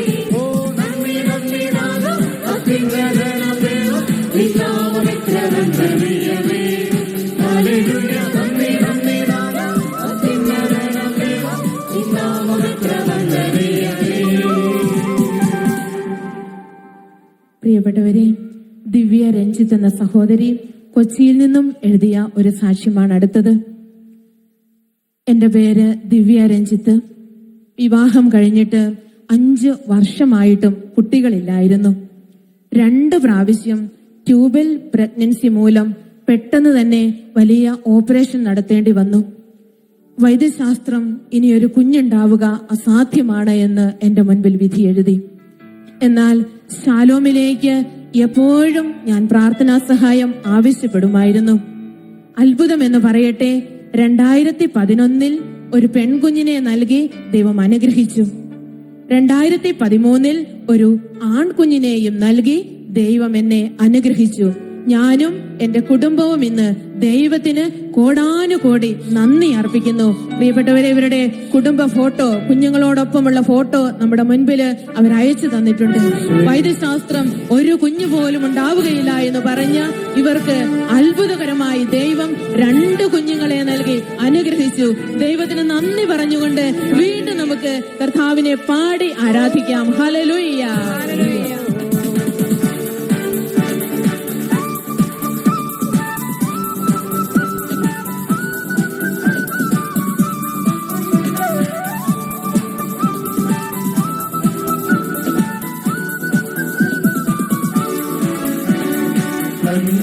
കരഞ്ഞതു കേട്ടു, സാമുവേൽ ബാലനെ നൽകി. ദാനിയേലിന്റെ ദൈവം സിംഹക്കൂട്ടിലിറങ്ങി. കണ്ണമറിഞ്ഞതു കേട്ടു, സാമുവേൽ ബാലനെ നൽകി. ദാനിയേലിന്റെ ദൈവം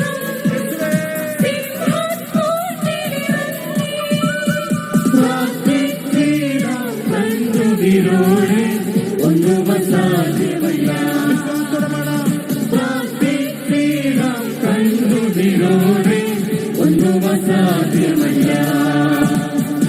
എല്ലാം എല്ലാം സാധ്യം, എല്ലാം എല്ലാം വിശ്വാസത്തോടെ എല്ലാം എല്ലാം സാധ്യം, എല്ലാം എല്ലാം സാധ്യം.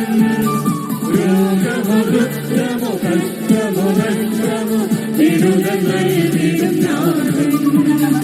രോഗമോ ദുഃഖമോ കഷ്ടമോ നഷ്ടമോ വിടുതൽ നൽകിടും നാഥൻ. പ്രിയപ്പെട്ടവരെ, ഈ രാത്രിയിൽ നമുക്ക് കർത്താവിന്റെ സന്നിധിയിൽ ഒന്ന് എഴുന്നേറ്റ് നിന്ന് നമുക്ക് ഒരുമിച്ച് കർത്താവിന്റെ സന്നിധിയിൽ ഒന്ന് പ്രാർത്ഥിക്കാം. അതെ, ലോകത്തെ മുഴുവനും അനുഗ്രഹിക്കുന്ന ഈ രാത്രി, അനേക മക്കളെ അനുഗ്രഹിക്കുന്ന രാത്രി നമ്മുടെ മുൻപിൽ നമ്മൾ വായിച്ചു കേട്ട സാക്ഷ്യങ്ങളിലൂടെ അതാണ് വ്യക്തമായത്. ഈ രാത്രിയിൽ തന്നെ, പ്രാർത്ഥിക്കുന്ന നിമിഷങ്ങളിൽ തന്നെ ദൈവം അനുഗ്രഹിക്കുന്നു. ഷാലോം ടിവിയിൽ ഒരു പ്രോഗ്രാം, നൈറ്റ് വിജിൽ പ്രോഗ്രാം കണ്ടുകൊണ്ടിരിക്കുമ്പോൾ, അതിൽ പങ്കെടുത്തുകൊണ്ടിരിക്കുമ്പോൾ അത്ഭുതകരമായിട്ട് ദൈവം ഇടപെടുന്നു. നമുക്ക് വിശ്വസിക്കാം പ്രിയപ്പെട്ടവരെ. നമുക്ക് ഒരിക്കൽ കൂടി നമ്മുടെ കരങ്ങളൊന്ന് കർത്താവിന്റെ സന്നിധിയിലേക്ക് ഉയർത്തി നമ്മെ അനുഗ്രഹിക്കുന്നവനായ കർത്താവിനെ കണ്ടുകൊണ്ട് നമുക്ക് ഒരുമിച്ചൊന്ന് കർത്താവിനെ ആരാധിക്കാം. ഹല്ലേലൂയ, ഹല്ലേലൂയ, ഹല്ലേലൂയ, ഹല്ലേലൂയ, ഹല്ലേലൂയ. ഒന്ന് സ്തുതിച്ച് പ്രാർത്ഥിച്ചേ. ഹല്ലേലൂയ, ഹല്ലേലൂയ, ഹല്ലേലൂയ, ഹല്ലേലൂയ, ഹല്ലേലൂയ, ഹല്ലേലൂയ, ഹല്ലേലൂയ, ഹല്ലേലൂയ, ഹല്ലേലൂയ,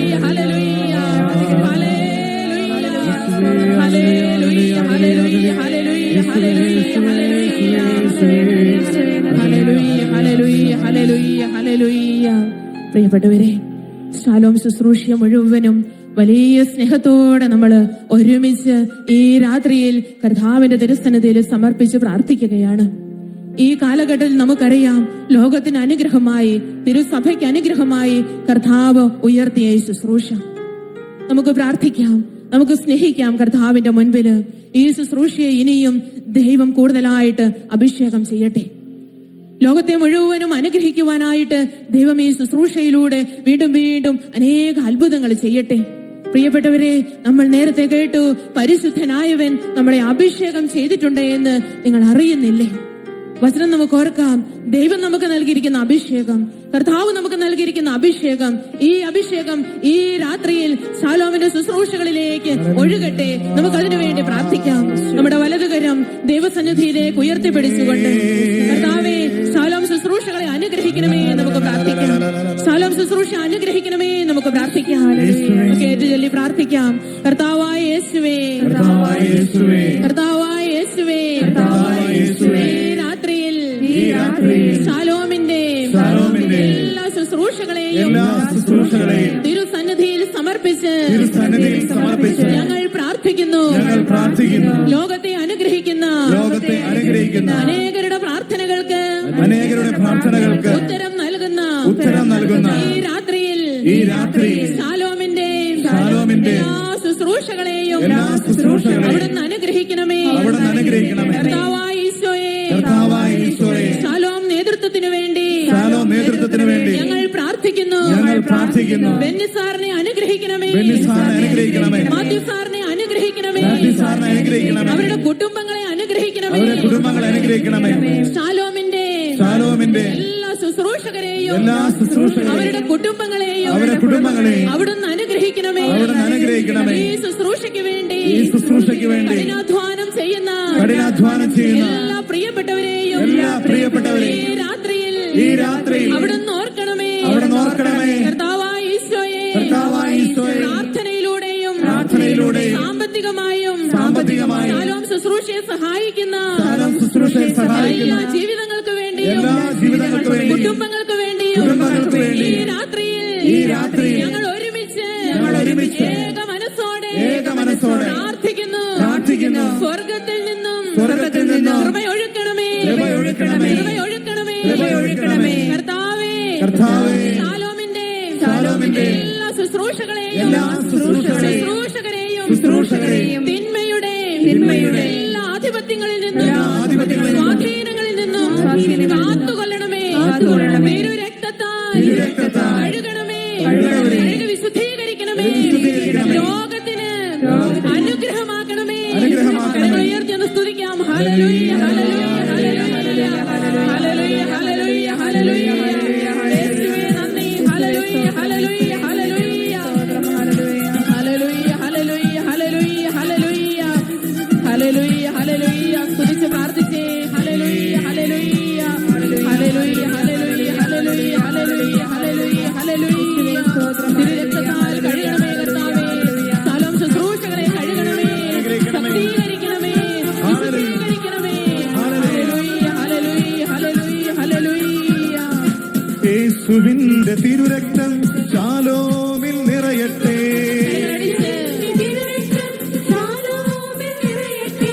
യേശുവിന്റെ തിരുരക്തം ശാലോമിൽ നിറയട്ടെ. ആ രക്തം യേശുവിൻ തിരുരക്തം മഴ പോൽ ശാലോമിൽ നിറയട്ടെ. ആ രക്തം യേശുവിൻ തിരുരക്തം മഴ പോൽ ശാലോമിൽ നിറയട്ടെ. ആ രക്തം യേശുവിൻ തിരുരക്തം മഴ പോൽ ശാലോമിൽ നിറയട്ടെ. പ്രിയപ്പെട്ടവരെ, വീണ്ടും നമുക്ക് ശാലോമിന്റെ എല്ലാ മിനിസ്ട്രികളെയും ഈശോയുടെ കരങ്ങളിലേക്ക് നമുക്ക് കൊടുക്കാം. പ്രസിദ്ധീകരണങ്ങളെ സമർപ്പിക്കാം. ശാലോം ടിവിയെ നമുക്ക് സമർപ്പിക്കാം. എല്ലാ ശുശ്രൂഷകളെയും സമർപ്പിച്ച് വീണ്ടും നമുക്ക് ഏറ്റുചൊല്ലി പ്രാർത്ഥിക്കാം. കർത്താവായ ഈശോയെ, ശാലോമിന്റെ എല്ലാ പ്രസിദ്ധീകരണങ്ങളെയും ഈ രാത്രിയിൽ അങ്ങയുടെ കരങ്ങളിൽ സമർപ്പിച്ച് ഞങ്ങൾ പ്രാർത്ഥിക്കുന്നു. ശാലോം മാസികകളെ അവിടുന്ന് അനുഗ്രഹിക്കണമേ. സൺഡേ ശാലോമിനെ അവിടുന്ന് അനുഗ്രഹിക്കണമേ. കർത്താവേ, എല്ലാ വായനക്കാരെയും ഏജന്റുമാരെയും അവിടുന്ന് അനുഗ്രഹിക്കണമേ. കർത്താവായ ഈശോയെ, സോഫിയ പബ്ലിക്കേഷന് വേണ്ടി ഞങ്ങൾ പ്രാർത്ഥിക്കുന്നു. കർത്താവേ, അനേക ഭാഷകളിലേക്ക് ശാലോം പ്രസിദ്ധീകരണങ്ങൾ ഇനിയും കടന്നു ചെല്ലുവാൻ അനുഗ്രഹം നൽകണമേ. കർത്താവായ ഈശോയെ, സമ്പൂർണ്ണ ശാലോം ഇടവകകൾക്ക് വേണ്ടി ഞങ്ങൾ പ്രാർത്ഥിക്കുന്നു. പ്രാർത്ഥിക്കുന്നു. കർത്താവേ, കർത്താവേ, അമേരിക്കയിൽ നിന്നും ആരംഭിച്ചിരിക്കുന്ന ശാലോമിന്റെ എല്ലാ പ്രസിദ്ധീകരണങ്ങളെയും അനുഗ്രഹിക്കണമേ.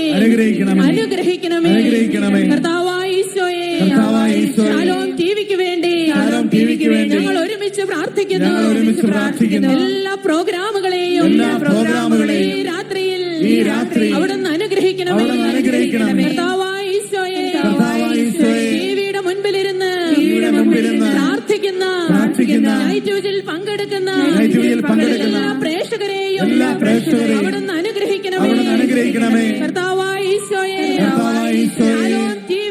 ശാലോം ടിവി വിതരണം ചെയ്യുന്ന എല്ലാ കേബിൾ ഓപ്പറേറ്റർമാരെയും സംവിധാനങ്ങളെയും അവിടുന്ന് അനുഗ്രഹിക്കണമേ. അമേരിക്കയിൽ നിന്നും ആരംഭിക്കുവാൻ പോകുന്ന ശാലോം വേൾഡ് എന്ന ഇംഗ്ലീഷ് ചാനലിനു വേണ്ടി ഞങ്ങൾ ഒരുമിച്ച് പ്രാർത്ഥിക്കുന്നു. കർത്താവേ, അങ്ങയുടെ വചനം ലോകത്തിന്റെ അറുതികളോളം എത്തുവാൻ ഈ ചാനലിനെ അവിടുന്ന് അഭിഷേകം ചെയ്യണമേ. ഈ നാളുകളിൽ അമേരിക്കയിൽ നടക്കുന്ന എല്ലാ ഫെസ്റ്റിവലുകളെയും അവിടുന്ന് അനുഗ്രഹിക്കണമേ. അതിന് നേതൃത്വം കൊടുക്കുന്നവരെ അവിടുന്ന് അനുഗ്രഹിക്കണമേ. ഹല്ലേലൂയ, ഹല്ലേലൂയ, ഹല്ലേലൂയ, ഹല്ലേലൂയ, ഹല്ലേലൂയ, ഹല്ലേലൂയ. കർത്താവായ ഈശോയെ, യൂറോപ്പിലും ഓസ്ട്രേലിയയിലും ശാലോമിന്റെ നേതൃത്വത്തിൽ ആരംഭിക്കേണ്ട എല്ലാ ശുശ്രൂഷകൾക്ക് വേണ്ടി ഞങ്ങൾ പ്രാർത്ഥിക്കുന്നു. കരങ്ങൾ ഉയർത്തി ലോകം മുഴുവനും കർത്താവിന്റെ വചനം ശാലോം മിനിസ്ട്രിയിലൂടെ, ശാലോം ടിവിയിലൂടെ കടന്നു ചെല്ലുവാൻ ആഗ്രഹിച്ചുകൊണ്ട് കർത്താവിനെ ആരാധിക്കാം. ഹല്ലേലൂയ, ഹല്ലേലൂയ, ഹല്ലേലൂയ, ഹല്ലേലൂയ, ഹല്ലേലൂയ, ഹല്ലേലൂയ, ഹല്ലേലൂയ, യേശുവേ സ്തോത്രം. Hallelujah, hallelujah. കരങ്ങളടിച്ചുകൊണ്ട് പാടാം, കൈകളടിച്ച് എല്ലാവരും ജീവനോടെ.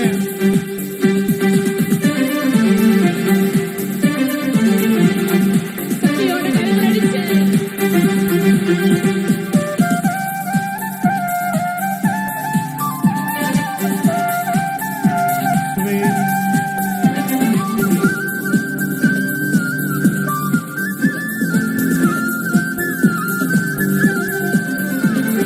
കണ്ണീരൊപ്പം ദൈവവേലകൾ നൽകിയിടണമേ നാഥാ. വിടുതൽ നൽകും ശുശ്രൂഷകളെ നൽകിയിടണമേ ഈശോ.